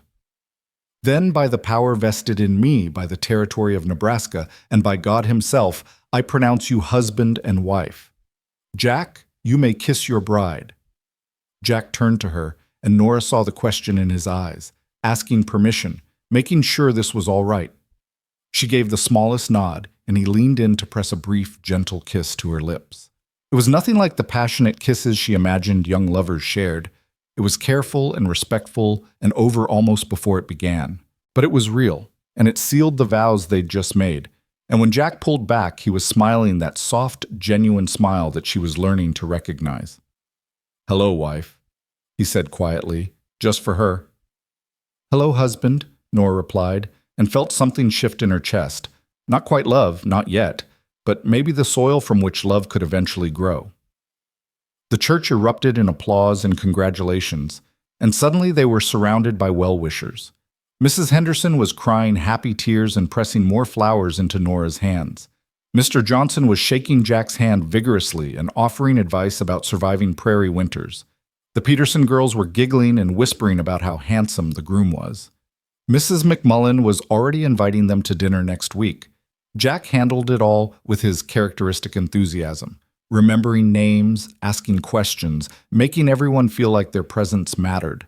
Nora stood beside him and tried to smile, tried to accept congratulations gracefully, tried not to feel overwhelmed by the sudden reappearance of community in her life after so long alone. They were shepherded outside where tables had been set up with the promised cake, a simple white cake with apple filling, and cider and various dishes the neighbors had brought. Someone produced a fiddle and started playing, and Jack's eyes lit up with delight. "Do you dance?" he asked Nora. "Not well," she admitted, "and not in years." "Then we'll be poorly matched," Jack said cheerfully. "I'm a terrible dancer. Margaret used to say I had 2 left feet, and neither of them knew where they were going. But it's our wedding. We should at least try, don't you think?" Before Nora could protest, he was pulling her into the cleared space that had become an impromptu dance floor. Other couples joined them, the Johnsons, young and graceful, the Hendersons, comfortable and familiar with each other's movements, the McMullens, still learning each other's rhythms. Jack hadn't been lying. He was an atrocious dancer. He stepped on Nora's feet twice in the first minute, went the wrong direction during a turn, and nearly collided with Mr. Johnson during a particularly enthusiastic spin. But he was laughing the whole time, utterly unbothered by his own incompetence, and his joy was so infectious that Nora found herself laughing too. "I warned you," Jack said breathlessly, as the song ended and another began. "Margaret tried to teach me, spent hours on it, but I never got better. She finally gave up and just let me shuffle her around in circles. She said as long as I was smiling, she didn't care if I had any actual skill." "Shuffling in circles sounds safer than whatever that was," Nora said, but there was no real criticism in her voice. When had she last laughed like this? When had she last felt light enough to laugh at all? They danced 2 more songs, if what they did could be called dancing, before Nora begged for mercy and they retreated to the cake table. Mrs. Peterson cut them generous slices and stood beaming while they ate, clearly pleased that her contribution was appreciated. "It's delicious," Jack told her sincerely. "Best wedding cake I've ever had." "Oh, go on," Mrs. Peterson said, blushing with pleasure. "It's just a simple cake." "Simple can be best," Jack insisted. "Complicated doesn't always mean better. Sometimes the best things in life are the simplest ones. Good cake, good company, a beautiful day." He glanced at Nora as he said it, and she realized he might not be talking about the cake at all. The celebration continued through the afternoon with more dancing and eating and conversation than Nora had experienced in 3 years combined. She watched Jack move through the crowd, talking with everyone, helping old Mr. Peterson to a chair when he got winded, playing a game with the Johnson children that involved chasing them around the churchyard, listening intently to Mrs. McMullen's concerns about her pregnant cow. He was good with people, she realized, genuinely good. Not just charming or talkative, but actually interested in them, in their lives, in making them feel valued and heard. The community was responding to him with an openness they'd never quite shown her, but then she'd never given them the chance, had she? She'd kept herself apart, locked in her grief and her determination to be self-sufficient. "He's a good man," Mrs. Henderson said, appearing at Nora's elbow with a cup of cider. "You're Mr. Callahan. A bit loud, perhaps, but good-hearted. You can always tell a man's character by how he treats children and old folks, and he's gentle with both." "He is good," Nora agreed, surprising herself with how easily the admission came. "Different from what I expected, but good." "Sometimes what we think we need and what we actually need are two different things," Mrs. Henderson said wisely. "The Lord works in mysterious ways, putting the right people in our paths at the right times, even if they're not quite what we ordered." Nora looked at her sharply, wondering if Mrs. Henderson knew about the mail-order nature of her marriage. But of course she did. Everyone in town knew. There were no secrets in a community this small. "He talks a lot," Nora said, not quite knowing why she was defending her earlier complaints. "And you don't talk enough," Mrs. Henderson countered gently. "Maybe you'll balance each other out. Maybe that's the point." Before Nora could respond, Jack was there, slightly out of breath from playing with the children, his hair even more disheveled than usual, his eyes bright with happiness. "I think the Johnson boys are trying to convince me to climb that tree over there," he said, gesturing to a large cottonwood at the edge of the churchyard. "I told them I was too old, but they're insistent that I prove myself. What do you think? Should I risk my dignity and possibly several bones to impress some 8-year-olds? "I think you should absolutely not climb that tree," Nora said firmly. "You're a married man now. You have responsibilities. Breaking your neck would be inconvenient for both of us." Jack laughed, that full, booming laugh she was learning to recognize. "Fair point. I'll tell them I've been forbidden by my wife. That should save my dignity at least." "Your wife," Nora repeated, testing the words. "That still sounds strange." "It does," Jack agreed, "but I kind of like the strangeness of it. Everything about this is strange. Good strange, but strange. A week ago I was in Boston wondering if I'd made a terrible mistake. Now I'm in Nebraska with a wife and a home and a whole new life ahead of me. It's terrifying and wonderful at the same time." "That's one way to describe it," Nora said dryly, but she understood what he meant.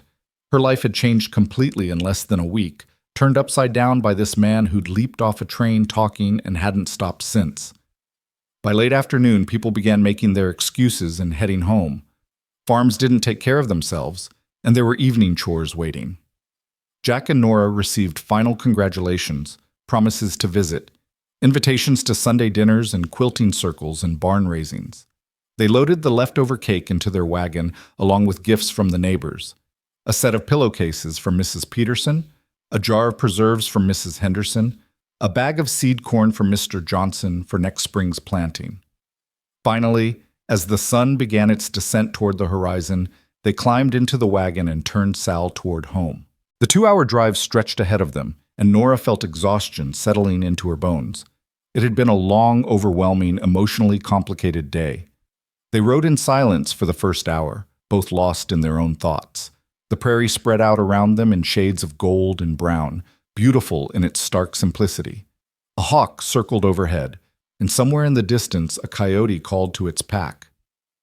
"Thank you," Jack said suddenly, breaking the comfortable quiet. Nora looked at him in surprise. "For what?" "For giving me a chance, for going through with the wedding even though I'm clearly not what you advertised for trying to make this work." He paused, then added more quietly, "For saying I do, even though you hesitated. I saw the fear in your eyes, Nora. I know this isn't easy for you." Nora's hands tightened on the reins. It wasn't fear of you, she said slowly, trying to articulate something she barely understood herself. It was fear of feeling again, of letting someone in, of building something that could be taken away. Samuel's death nearly destroyed me, Jack. The idea of going through that again. It's terrifying. I understand that, Jack said. More than you know. After Margaret died, I swore I'd never put myself in that position again. Never care about someone enough that losing them would break me. But the thing is, Nora, living without caring, without connecting, without feeling, that's not really living at all. It's just existing, just going through motions. And I was tired of just existing. So you came here hoping to feel again? Nora asked. I came here hoping to try, Jack corrected. I'm not expecting miracles or instant connection or any of that romantic nonsense. I'm just hoping that maybe, eventually, we can build something real, something that matters, even if it's scary, especially because it's scary, because that means it's worth something. They fell silent again, and Nora turned his words over in her mind. He was right, she realized. She'd been existing, not living, going through the motions of survival without ever really allowing herself to experience life. She thought that was safer, thought that by keeping herself closed off, she could avoid more pain. But what kind of life was that? What kind of future was she building if she never let anyone in? I'll try too, she said finally. I can't promise it will be easy or that I'll be good at it, but I'll try. Jack's smile was soft and grateful. That's all I'm asking. That's all either of us can do. Just try. They reached the homestead as dusk was settling over the prairie, painting everything in shades of purple and blue. Jack helped Nora down from the wagon with a courtliness that seemed at odds with his usual boisterous energy, and they stood for a moment looking at the small house, the patched barn, the chicken coop where sleepy clucking sounds indicated the hens were settling in for the night. Home, Jack said softly. Our home now. Our home, Nora echoed, and felt the truth of it settle into her bones. They took care of Sal together, unhitching her from the wagon and leading her to her small paddock, making sure she had water and grain.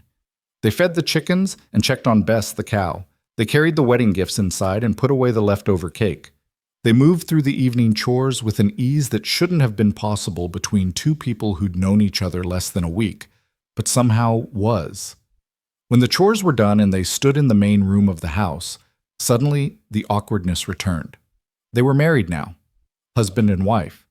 The sleeping arrangements they'd maintained for the past few days, Jack on the floor in the main room, Nora alone in the bedroom, couldn't continue indefinitely. At some point, they would need to address the elephant in the room. But not tonight, Nora decided. They'd been through enough today. Enough change, enough emotion, enough newness. Tonight they could maintain the comfortable distance they'd established. I'm going to turn in, she said, moving toward her bedroom door. It's been a long day. Of course, Jack said, and if he was disappointed by her retreat, he didn't show it.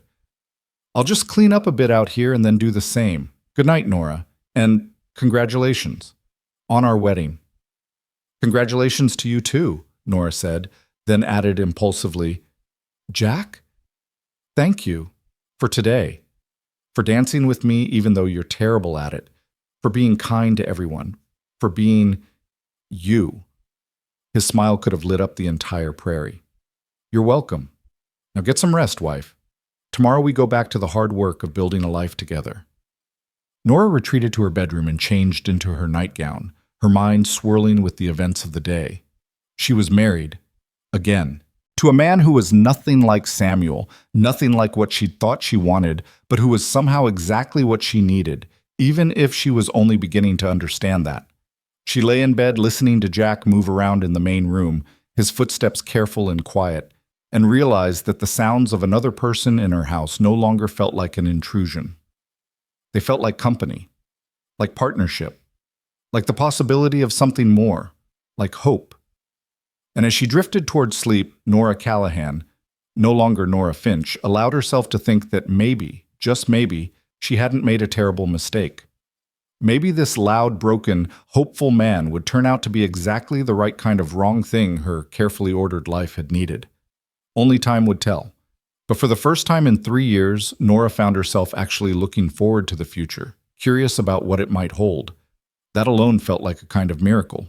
The morning after the wedding brought with it a return to routine that felt both familiar and strange.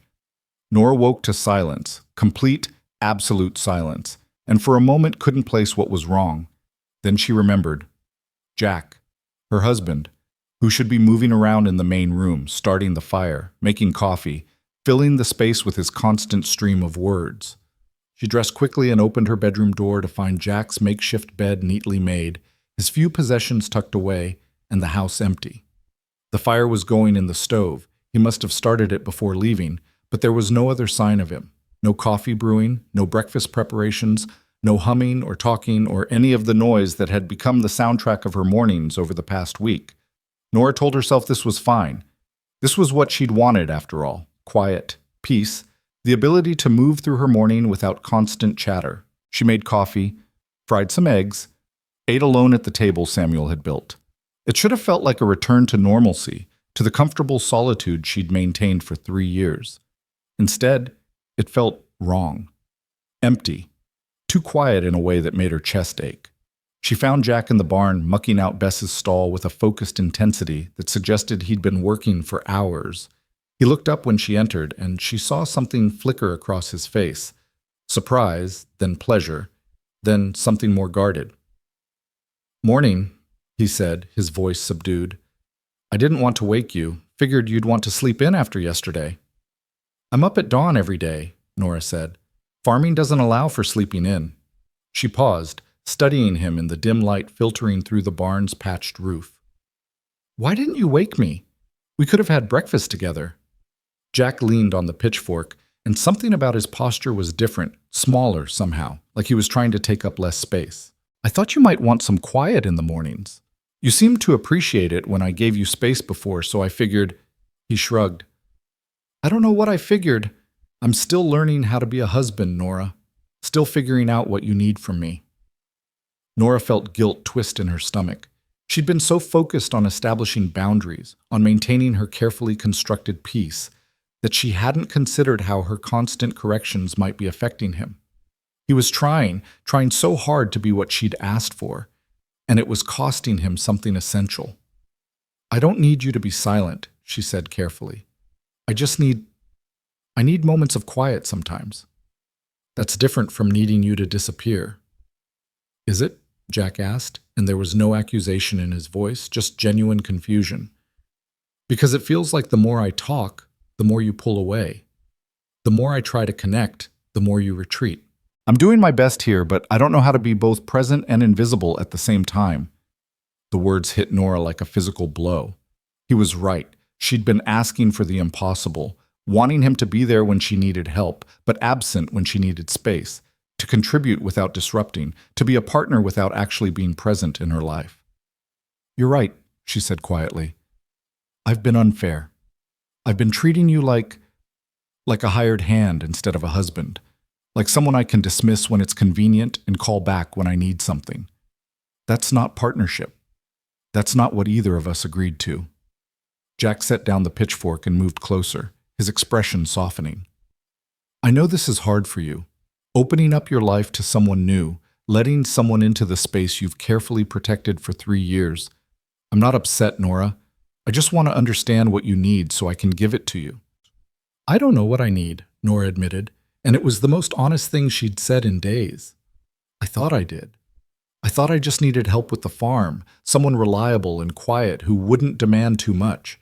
But now you're here, and it's nothing like I imagined, and I don't know how to navigate this. I don't know how to let someone in without feeling like I'm losing myself."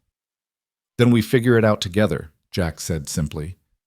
"We talk about it. I know, I talk too much already, but we communicate. We tell each other when something isn't working, and we adjust. That's what partners do, right? They adapt to each other." Nora nodded, feeling something tight in her chest start to loosen. "Okay, then let me start by saying, I missed your noise this morning. The house felt too empty without it. I don't need you to be silent. I just need you to understand that sometimes I might need to step away for a few minutes, to have some space to think. But that doesn't mean I want you to disappear completely." Jack's face brightened like the sun coming out from behind clouds. "I can do that. I can definitely do that. And you can tell me when you need space. Just say so. I won't take it personally. Well, I'll try not to take it personally. I might need reminding that it's not about me, but I'll try. It's not about you, Nora assured him. It's about me and my limits, and the fact that I've been alone so long, I've forgotten how to be around people. But I'm learning. We're both learning. They stood there in the barn for a moment, with morning light slanting through the cracks in the walls and dust motes dancing in the air between them, and something shifted. Some invisible barrier that Nora had been maintaining started to crumble, just a little. "Come have breakfast," she said. "I made extra eggs." "I'd like that," Jack said, his smile genuine and warm. "I'd like that a lot." They walked back to the house together, and as they ate the now lukewarm eggs, Jack started telling her about his plans for the day, fence repairs that needed attention before winter, ideas for improving the barn's ventilation, a project he wanted to start building shutters for the windows to help keep out the worst of the winter cold. Nora listened and found herself actually engaged in the conversation, asking questions, offering suggestions, feeling like they were truly planning together instead of him talking at her. This, she thought, was what partnership could look like. Not silence, not constant noise, but something in between, a rhythm they created together, learning each other's needs and boundaries and finding ways to coexist that honored both of them. The next few weeks fell into a pattern that was both challenging and surprisingly comfortable. Jack threw himself into preparing the homestead for winter with the same enthusiastic energy he brought to everything, and Nora found herself swept along in his momentum. They worked side by side during the days, mending fences, chopping and stacking firewood, making repairs that Samuel's illness had forced her to neglect. In the evenings, they ate dinner together, and Jack would read aloud from the newspaper they got weekly from town, his voice dramatic and animated as he brought the distant world to life in their small kitchen. Nora started looking forward to those evening readings, to the way Jack would pause to add his own commentary or ask her opinion on political matters, or make jokes about the more ridiculous advertisements. She started contributing her own thoughts, and before long their dinners stretched longer and longer as they talked about everything and nothing. Childhood memories, dreams for the future, observations about their neighbors, debates about the best way to preserve vegetables, or the likelihood of an early winter. They attended the Sunday dinner at the Hendersons' house as promised, and Nora watched Jack charm her way into the community with an ease she envied. He remembered everyone's names after meeting them once, asked thoughtful questions about their lives, and volunteered to help with projects without being asked. Within 3 weeks, he'd already been recruited to help the Johnsons build a new shed, agreed to repair Mrs. Peterson's leaky roof, and somehow gotten involved in planning the town's Christmas celebration. "You're making me look bad," Nora told him on the drive home from one gathering. "I've lived here for 7 years and barely know half these people. You've been here a month and you're everyone's best friend." "I like people," Jack said with a shrug. "And they're good people, Nora. They want to help each other, want to be part of each other's lives. That's what community is, people choosing to care about each other, even when it's inconvenient." "I know that," Nora said. After Samuel died, it was easier to pull away, to focus on surviving rather than living. I forgot how to be part of something bigger than myself." "Well, you're remembering now," Jack said, reaching over to squeeze her hand briefly before returning his to the reins. The gesture was casual, comfortable, and it sent warmth spreading through Nora's chest. "I see you talking to Mrs. Henderson, laughing with the Peterson girls, trading recipes with Mrs. McMullen. You're finding your way back." He was right, Nora realized. Jack's presence in her life wasn't just changing her day-to-day routine. It was changing her. Opening her up again, reminding her that isolation wasn't the same as safety, that protecting herself from pain also meant protecting herself from joy. But with the growing comfort and connection came new challenges. They were still maintaining separate sleeping arrangements, Jack on his makeshift bed in the main room, Nora in her bedroom, and the awkwardness of it was becoming more pronounced as they grew closer in other ways. They were married, partners in every practical sense, but there was still this careful distance they maintained, this line they didn't cross. One evening in late October, as the first real cold snap settled over the prairie and frost painted the windows in elaborate patterns, Nora found Jack shivering despite the fire in the stove. The main room was always colder than the bedroom, which retained heat better due to its smaller size and position in the house. This is ridiculous, she said, making a decision before she could overthink it. You're going to freeze out here once winter really sets in. We need to figure out a better arrangement. Jack looked up from the journal he'd been writing in, his expression carefully neutral. I'm managing fine, Nora. You don't need to worry about me. I do need to worry about you. You're my husband, and I'm not going to have you catch pneumonia because I'm too stubborn to share a bedroom. She took a breath, feeling heat climb her neck. We can move your things into the bedroom. I know it's small, but there's room for another bed. Or we could share, as husband and wife, if you want to. We don't have to if you're not ready, but we should at least— Nora, Jack interrupted gently. Are you sure? You've been so careful about maintaining boundaries, and I don't want to push you into anything you're not comfortable with. I'm sure, Nora said, more certain than she'd expected to be. We're married. We're building a life together. It's time we stopped treating this like a temporary arrangement and started treating it like what it is, a real marriage. Something shifted in Jack's expression, surprise giving way to something warmer, more hopeful. Okay then, I'll move my things. They rearranged the bedroom that night, pushing the bed Samuel had built against one wall and setting up a second narrow bed, the one from Nora's childhood that had been stored in the barn, on the opposite wall. It wasn't sharing a bed, not yet, but it was sharing space in a way they hadn't before. It was a statement of commitment, of trust, of willingness to be vulnerable with each other. That first night, Nora lay in her bed listening to Jack's breathing across the room, and instead of feeling invaded or uncomfortable, she felt safe. Like she wasn't alone anymore. Like there was someone there to catch her if she fell. Nora? Jack's voice came soft through the darkness. Are you awake? Yes. Thank you for this, for trying, for letting me in. Thank you for being patient with me, Nora replied, for not giving up when I was difficult. You weren't difficult, Jack said. You were protecting yourself. There's a difference. They fell silent, and Nora drifted towards sleep, feeling more content than she had in years. This was right, she thought. This strange, unexpected marriage was exactly where she was supposed to be. But the universe had other plans. The first snow came in early November, a light dusting that melted by afternoon but served as a warning of what was coming.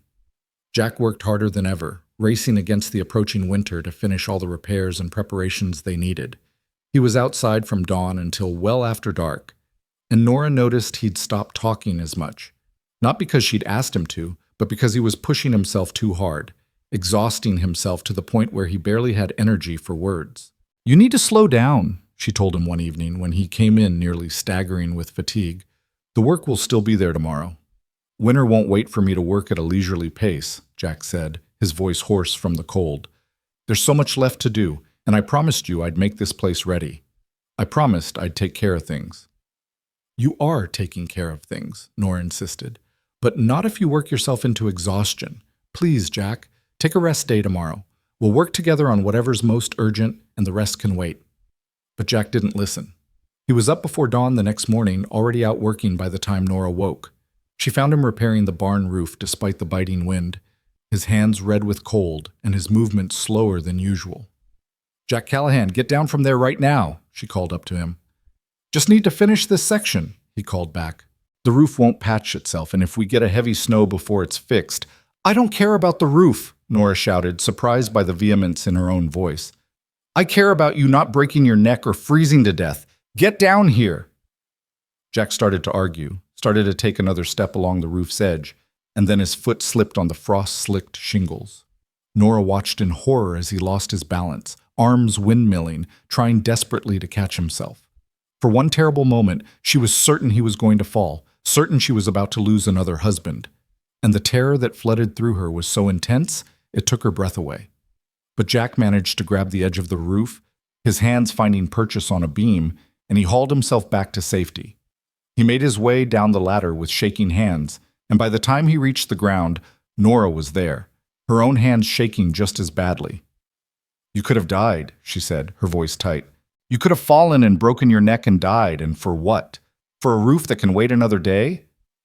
I'm sorry, Jack said, and she could see he was shaken too, the close call having penetrated his exhausted determination. I wasn't thinking. I just wanted to. I needed to. You needed to what? Nora demanded. Prove something? To whom? To me? Jack, I don't need you to kill yourself making this place perfect. I need you alive. I need you safe. I need. Her voice broke and she was horrified to feel tears building in her eyes. I need you. Jack's expression transformed, the exhaustion falling away to reveal something raw and vulnerable. You do? Of course I do, Nora said, the words coming easier than they ever had before. You're my husband, my partner. You've become important to me, Jack, more important than I expected. And the thought of losing you. She couldn't finish, couldn't put into words the terror she'd felt watching him slip on that roof. Jack stepped closer, his cold hands coming up to cup her face gently. I'm not going anywhere, he said softly. I promise, Nora. I'll be more careful. I'll slow down. I won't leave you alone again. You can't promise that, Nora said, but she leaned into his touch anyway. Life doesn't work that way. People leave even when they don't want to. But you can promise to not take unnecessary risks, to not work yourself to death trying to prove something. I can promise that, Jack agreed. And I do. No more unnecessary risks. No more pushing myself past my limits. He smiled slightly, though you'll have to help me remember that. I'm not good at recognizing my own limits. I noticed, Nora said dryly, but the fear was fading now, replaced by something else. Something warm and certain and dangerously close to love. Come inside. You're freezing and exhausted, and I'm making you rest if I have to tie you to a chair.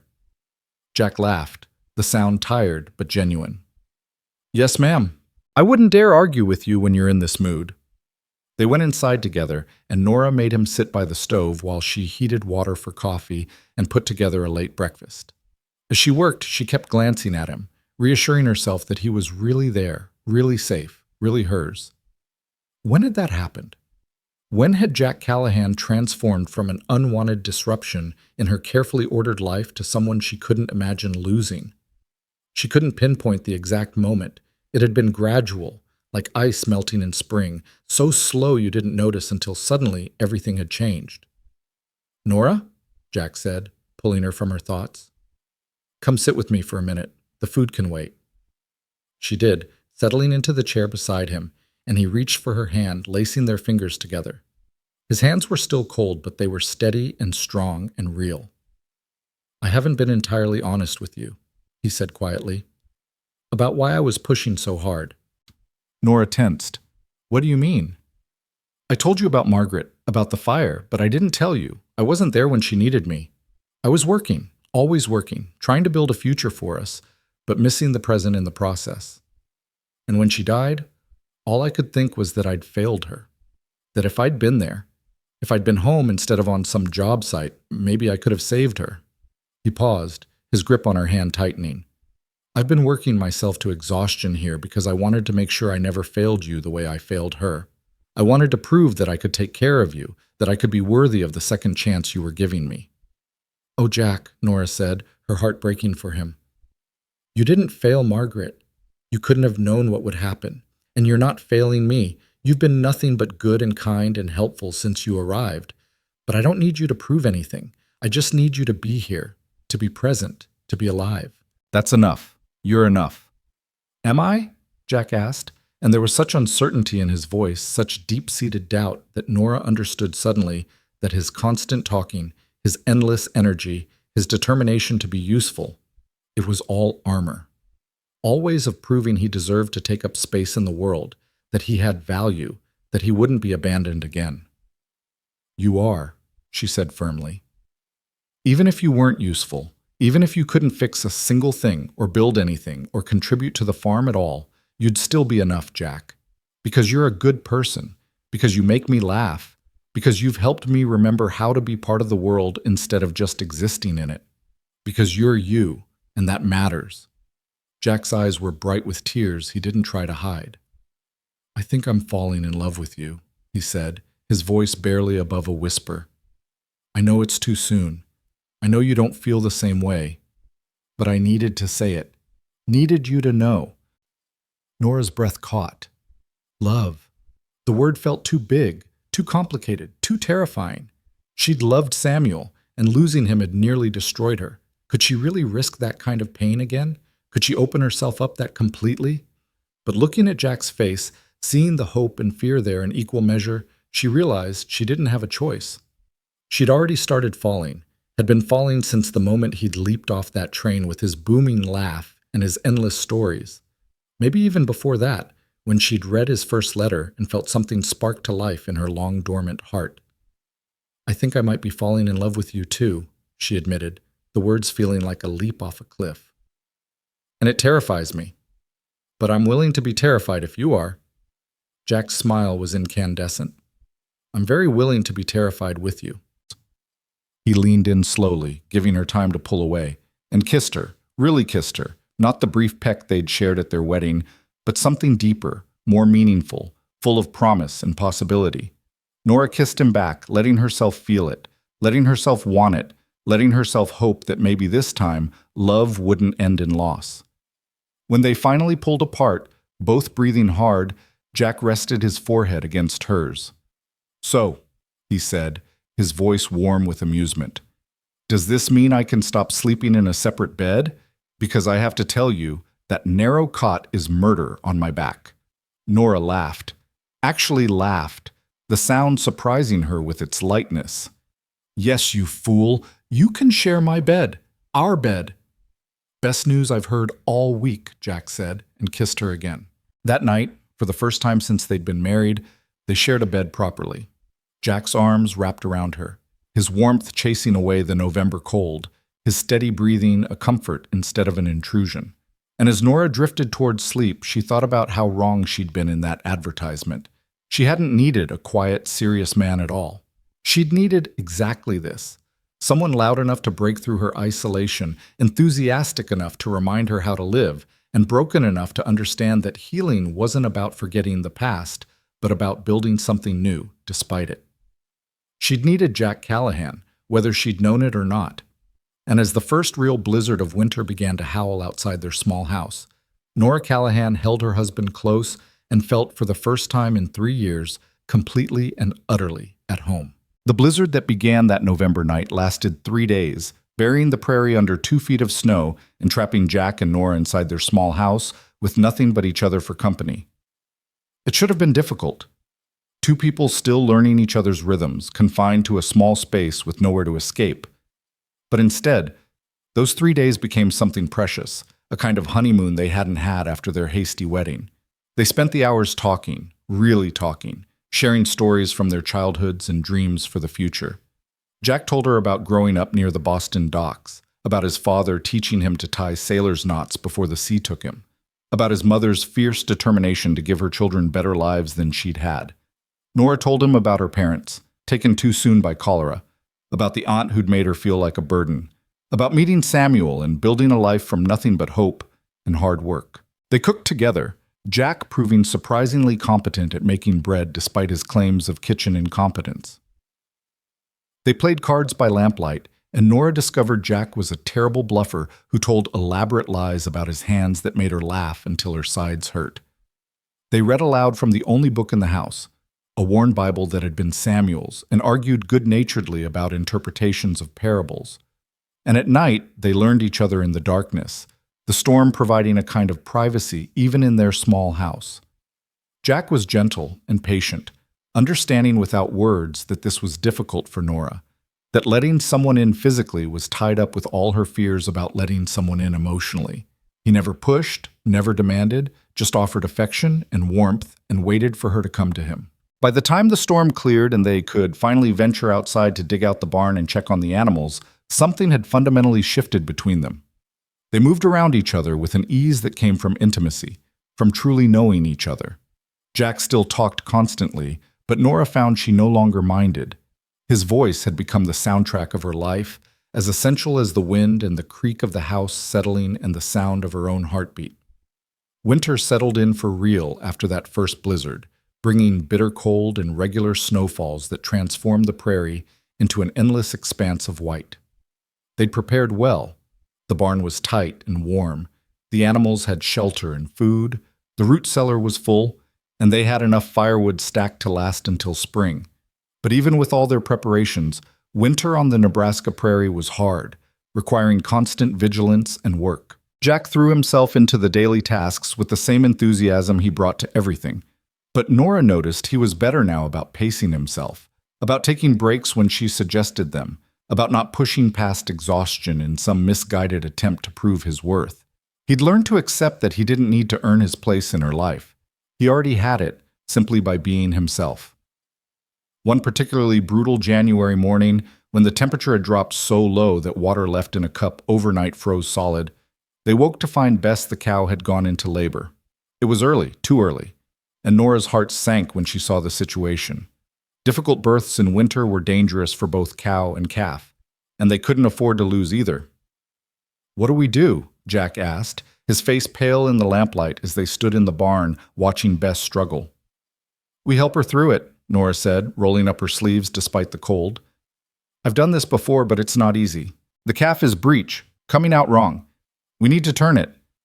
"Tell me what to do," Jack said immediately, moving to stand beside her. "I'll do whatever you need." They worked together for hours, Nora's hands guided by experience and desperation, Jack following her instructions without question. He held Bess steady when she thrashed, brought supplies when Nora called for them, and never once complained about the cold or the blood or the frightening intimacy of being present for birth. When the calf finally emerged, a skinny, shaking heifer who nonetheless had her mother's determined eyes, Jack let out a whoop of triumph that startled every chicken in the coop. "We did it!" he shouted, pulling Nora into a fierce hug despite the mess covering both of them. "She's alive! They're both alive!" "We did," Nora agreed, laughing despite her exhaustion. "Jack, you were amazing. I couldn't have done it without you." "Partners," Jack said, the word full of pride and affection. "That's what partners do. They show up for each other, even when it's hard. Especially when it's hard." They named the calf Hope, because she'd been born against odds and survived when she shouldn't have, and somehow the name felt appropriate for more than just the animal. It felt like a statement about their own lives, about the unexpected turns that had brought them together, about the way they'd both survived grief and loss and found something worth fighting for in each other. As winter deepened, their community ties strengthened. Despite the difficult weather, neighbors still managed occasional visits, stopping by to check on each other, to share supplies, to break up the isolation that could drive people mad. Jack was always delighted by visitors, putting on coffee and pulling out whatever food they had to share, engaging people in conversation that reminded them they were part of something larger than their own small struggles. Mrs.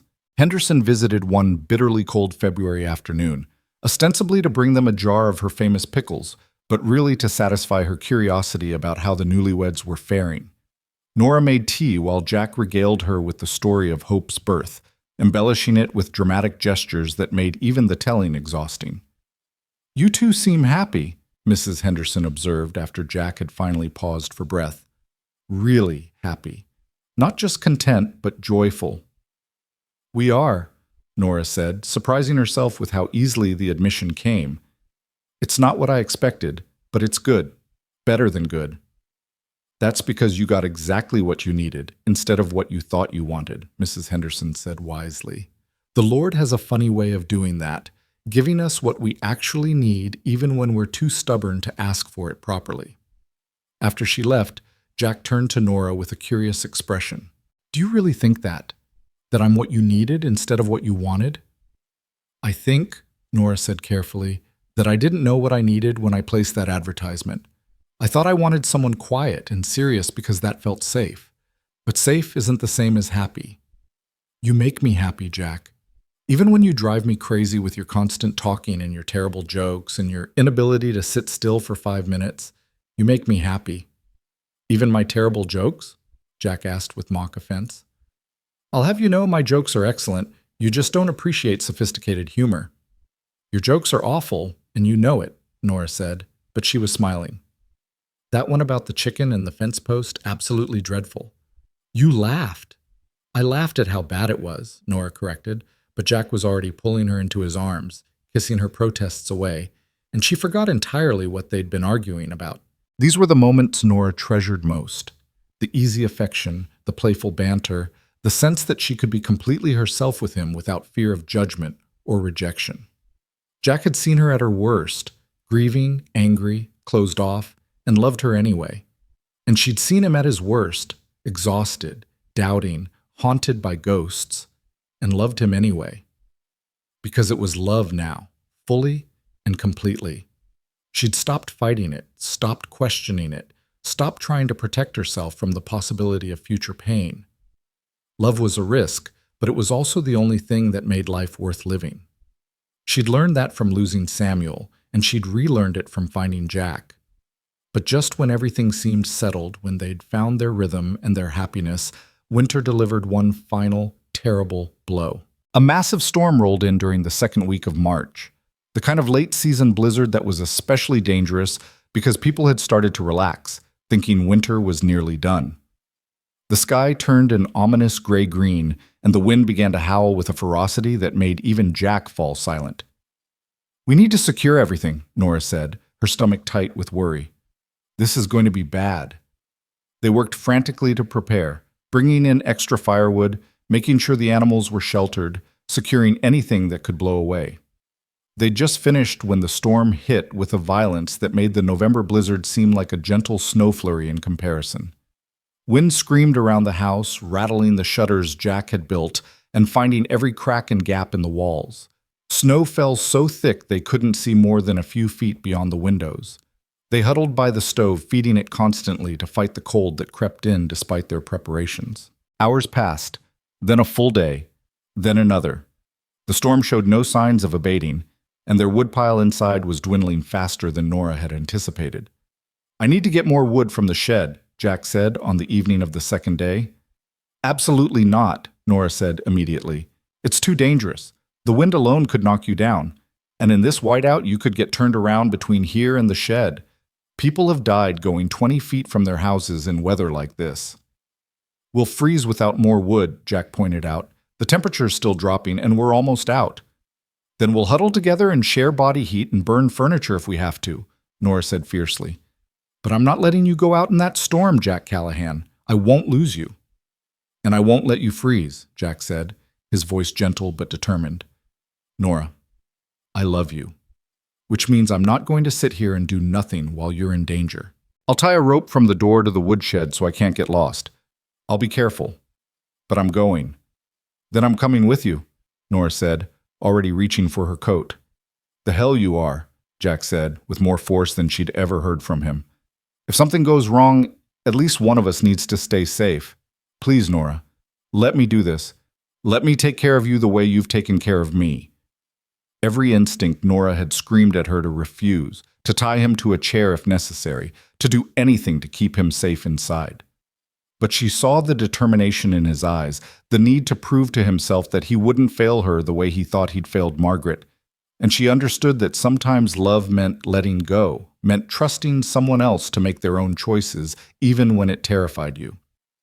"Tie the rope," she said finally, her voice shaking, "and if you're not back in 10 minutes, I'm coming after you."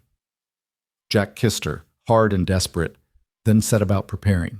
He tied one end of their strongest rope to the door handle and wrapped the other around his waist. He put on every layer of warm clothing they had and covered his face with a scarf. And then, with one last look at Nora, he stepped out into the screaming chaos of the storm. Nora stood at the door, her hand on the rope, feeling it move as Jack made his way toward the woodshed. 5 minutes passed, then 7, then 9. She was just about to go after him, consequences be damned, when she felt 3 sharp tugs on the rope, their prearranged signal that he was coming back. Relief flooded through her, so intense it made her knees weak. She opened the door just enough for Jack to slip through, and he came stumbling in, covered in snow and ice, his arms full of firewood, his face red from the cold but triumphant. "Got it!" he gasped, dumping the wood by the stove. "And there's plenty more if we need it. The shed's still standing. Everything's secure." Nora didn't say anything. She just wrapped her arms around him and held on, feeling his heart racing beneath all those layers of clothing, feeling the cold radiating off him, feeling grateful beyond measure that he'd come back to her. "I'm okay," Jack said softly, his arms coming around her. "I'm here. I'm safe. You can't get rid of me that easily, Nora Callahan." "Don't you ever scare me like that again," she said into his chest. My heart can't take it. I won't, Jack promised. Or at least I'll try not to. But Nora, I need you to understand something. I'm not going to break. I'm not going to disappear. I know you're scared of losing me the way you lost Samuel, but I'm here to stay. For better or worse, in sickness and health. Through blizzards and droughts, and whatever else this life throws at us. I'm not going anywhere. You can't promise that, Nora said, but there was less fear in her voice now, more acceptance. None of us can promise that. But I believe you'll try. And maybe that's enough. Maybe knowing that we're both committed to fighting for this, to staying together as long as we can, maybe that's all any of us can ask for. They stayed wrapped around each other as the storm continued to rage outside, and Nora felt something she'd been holding tight finally release.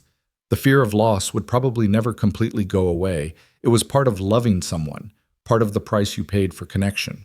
But she couldn't let that fear keep her from living, from loving, from opening herself up to all the joy and pain and messy, complicated beauty that came with building a life with another person. The storm finally broke on the third day, revealing a world transformed by snow and ice. They spent the next week digging out, checking on neighbors, making sure everyone had survived the brutal weather. 2 families had lost livestock. 1 barn had partially collapsed, but miraculously, no one had died.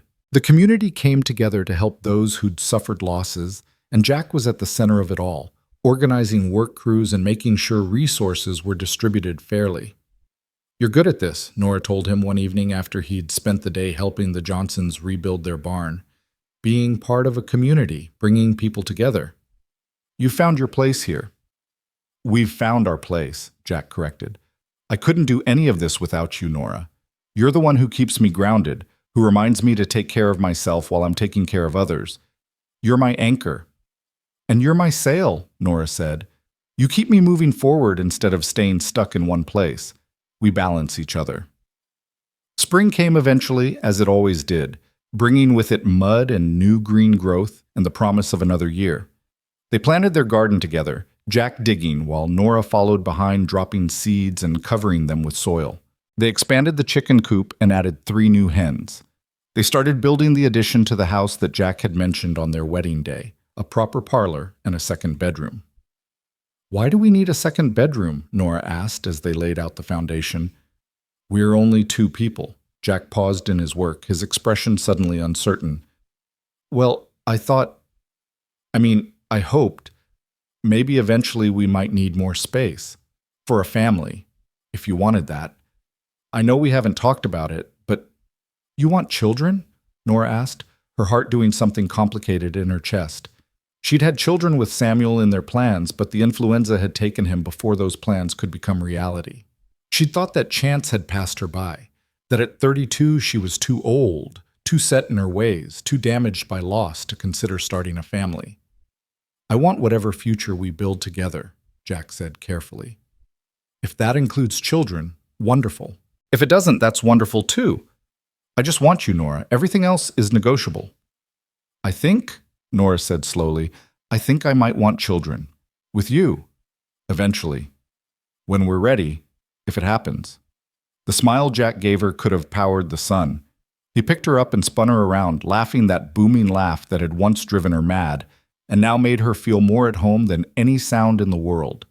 They finished the addition by summer, and Nora had to admit it made the house feel more complete, more like a real home instead of just a place to survive. Jack built furniture for the new rooms, a comfortable settee for the parlor, a rocking chair that creaked slightly when you moved, a small table for taking tea with visitors. And visitors they had in abundance. Their house became a gathering place for the community, partly because of Jack's welcoming nature, and partly because of the additions he'd made. Sunday dinners became a regular occurrence, with neighbors bringing dishes to share and children playing in the yard while adults talked on the new porch. Mrs. Henderson visited one Sunday in late July and pulled Nora aside while Jack was entertaining the children with some elaborate story about a talking horse. You know, she said, watching Jack with a smile, when you first told me you were looking for a quiet, serious husband, I thought you knew exactly what you needed. But I was wrong, and so were you. What you needed was someone who would remind you how to live again, someone loud enough to drown out the voice of grief in your head. Someone brave enough to love you even when you were pushing him away. I was wrong about a lot of things, Nora admitted. I thought silence would keep me safe from pain, but it just kept me separate from life. Jack's noise, his constant, overwhelming, beautiful noise, that's what brought me back. Do you ever wish he was quieter, Mrs. Henderson asked with the knowing smile. Nora thought about it honestly. There were still moments when Jack's enthusiasm overwhelmed her, times when she needed to step away and find some peace. But those moments were fewer and farther between now, and she'd learned to speak up when she needed space. More importantly, she'd learned that his voice, his stories, and his laughter, and his endless observations weren't an intrusion into her peace. They were the sound of life itself, of someone who loved the world enough to engage with it fully, of someone who refused to let grief silence him. No, she said finally, I don't wish he was quieter, because if he were quiet, he wouldn't be Jack. And I love Jack exactly as he is, loud, enthusiastic, terrible at dancing, wonderful at everything else. He's exactly what I needed, even when I didn't know I needed it. That evening, after all the visitors had gone home and they were cleaning up the remains of dinner, Jack suddenly stopped what he was doing and looked at Nora with an expression she couldn't quite read. What? She asked. Do I have food on my face? No, I need to tell you something. He set down the plate he'd been washing and dried his hands on a towel. When I first came here, when I saw your advertisement, I almost didn't answer it. The part about wanting someone quiet, I knew that wasn't me, knew I'd be disappointing you from the moment I got off that train. But I was desperate for a fresh start, desperate enough to try to be something I wasn't. Jack, Nora started, but he held up a hand. Let me finish, please. I tried so hard to be quiet for you, tried to be serious and calm and everything your advertisement asked for. And every time I failed, every time my true nature broke through, I thought I was ruining everything. But you know what I've realized? I wasn't ruining anything. I was just being myself, and somehow, miraculously, that turned out to be exactly what both of us needed. He moved closer, taking her hands in his. I spent 5 years after Margaret died thinking I needed to change, to be quieter, to take up less space in the world. But you've taught me that there's nothing wrong with being loud, with filling spaces with words and laughter, with engaging fully with life. You've taught me that the way I survived my grief, by talking, by connecting, by refusing to sit in silence with my demons, that was valid. That I was valid, exactly as I am. Nora felt tears prickling her eyes. And you've taught me that silence isn't safety. That closing myself off wasn't protecting me, it was just another kind of dying. You burst into my life like a storm, and I resented you for it. But you know what? I needed that storm. I needed someone who wouldn't let me hide, who wouldn't let me just exist instead of love. We saved each other, Jack said softly. That's what we did. Two broken people who found a way to make something whole together. Not whole, Nora corrected. We're still broken in places. We'll always carry our losses, our grief. But we're healing, together. And maybe that's better than whole. Maybe being two broken people who choose each other every day is more real, more true than any fairy tale about perfect love. Jack pulled her into his arms, and they stood there in their kitchen. The kitchen Samuel had built, but that had become theirs through love and work and time, holding each other as the summer sun set beyond the windows. I love you, Jack said, even when you tell me my jokes are terrible. I love you, Nora replied, even when you wake me up at dawn with your humming. I don't hum at dawn, Jack protested. You absolutely do, every single morning. Well, if I do, it's because I'm happy, because I wake up next to you and I can't help but make noise about it. Nora laughed, the sound free and joyful. Then I suppose I can live with the humming. As autumn came again, painting the prairie in shades of gold and crimson, Nora found herself thinking about the woman she'd been a year ago, grieving, isolated, so convinced that what she needed was quiet and safety and someone who wouldn't disrupt her carefully maintained peace. She'd been so wrong. What she'd actually needed was disruption, was noise, was someone who would refuse to let her sleepwalk through life. She'd ordered a quiet husband and gotten Jack Callahan instead, loud, enthusiastic, perpetually talking Jack. who'd somehow become the center of her world.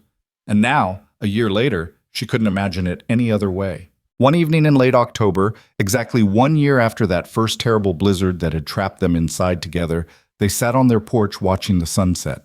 Jack was unusually quiet, lost in thought, and Nora found herself missing the sound of his voice. "What are you thinking about?" she asked, reaching for his hand.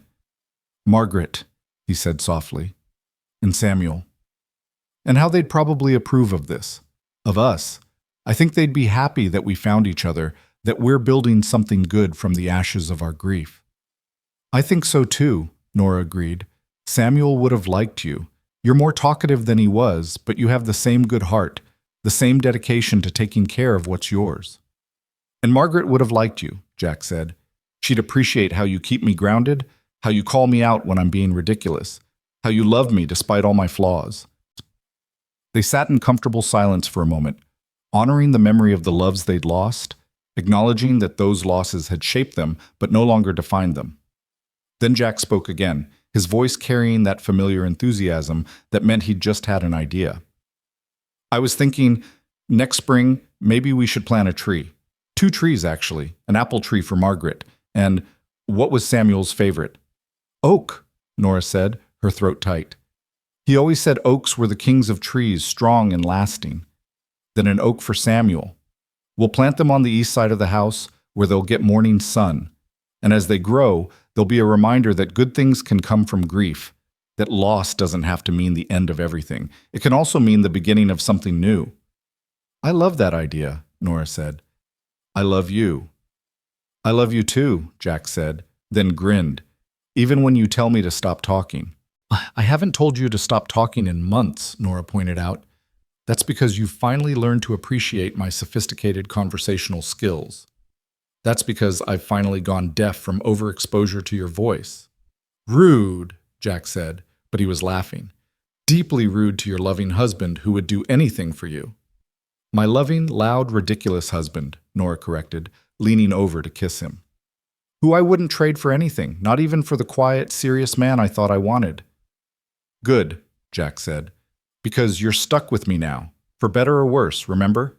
You said vows."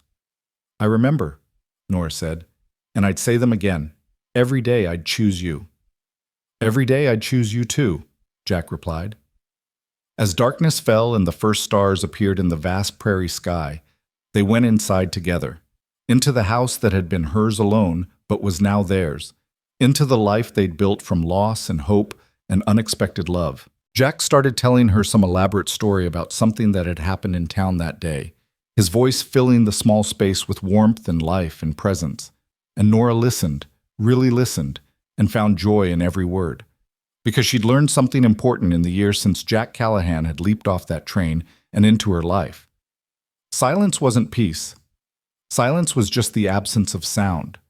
But Jack's voice, his stories and laughter and terrible jokes and endless observations, that was the sound of love itself. She'd ordered a husband who wouldn't disturb her carefully constructed peace, and life had given her one who'd shattered it completely. And in that shattering, in that beautiful, chaotic disruption, Nora had found something infinitely more valuable than peace. She'd found life. Real, messy, loud, glorious life.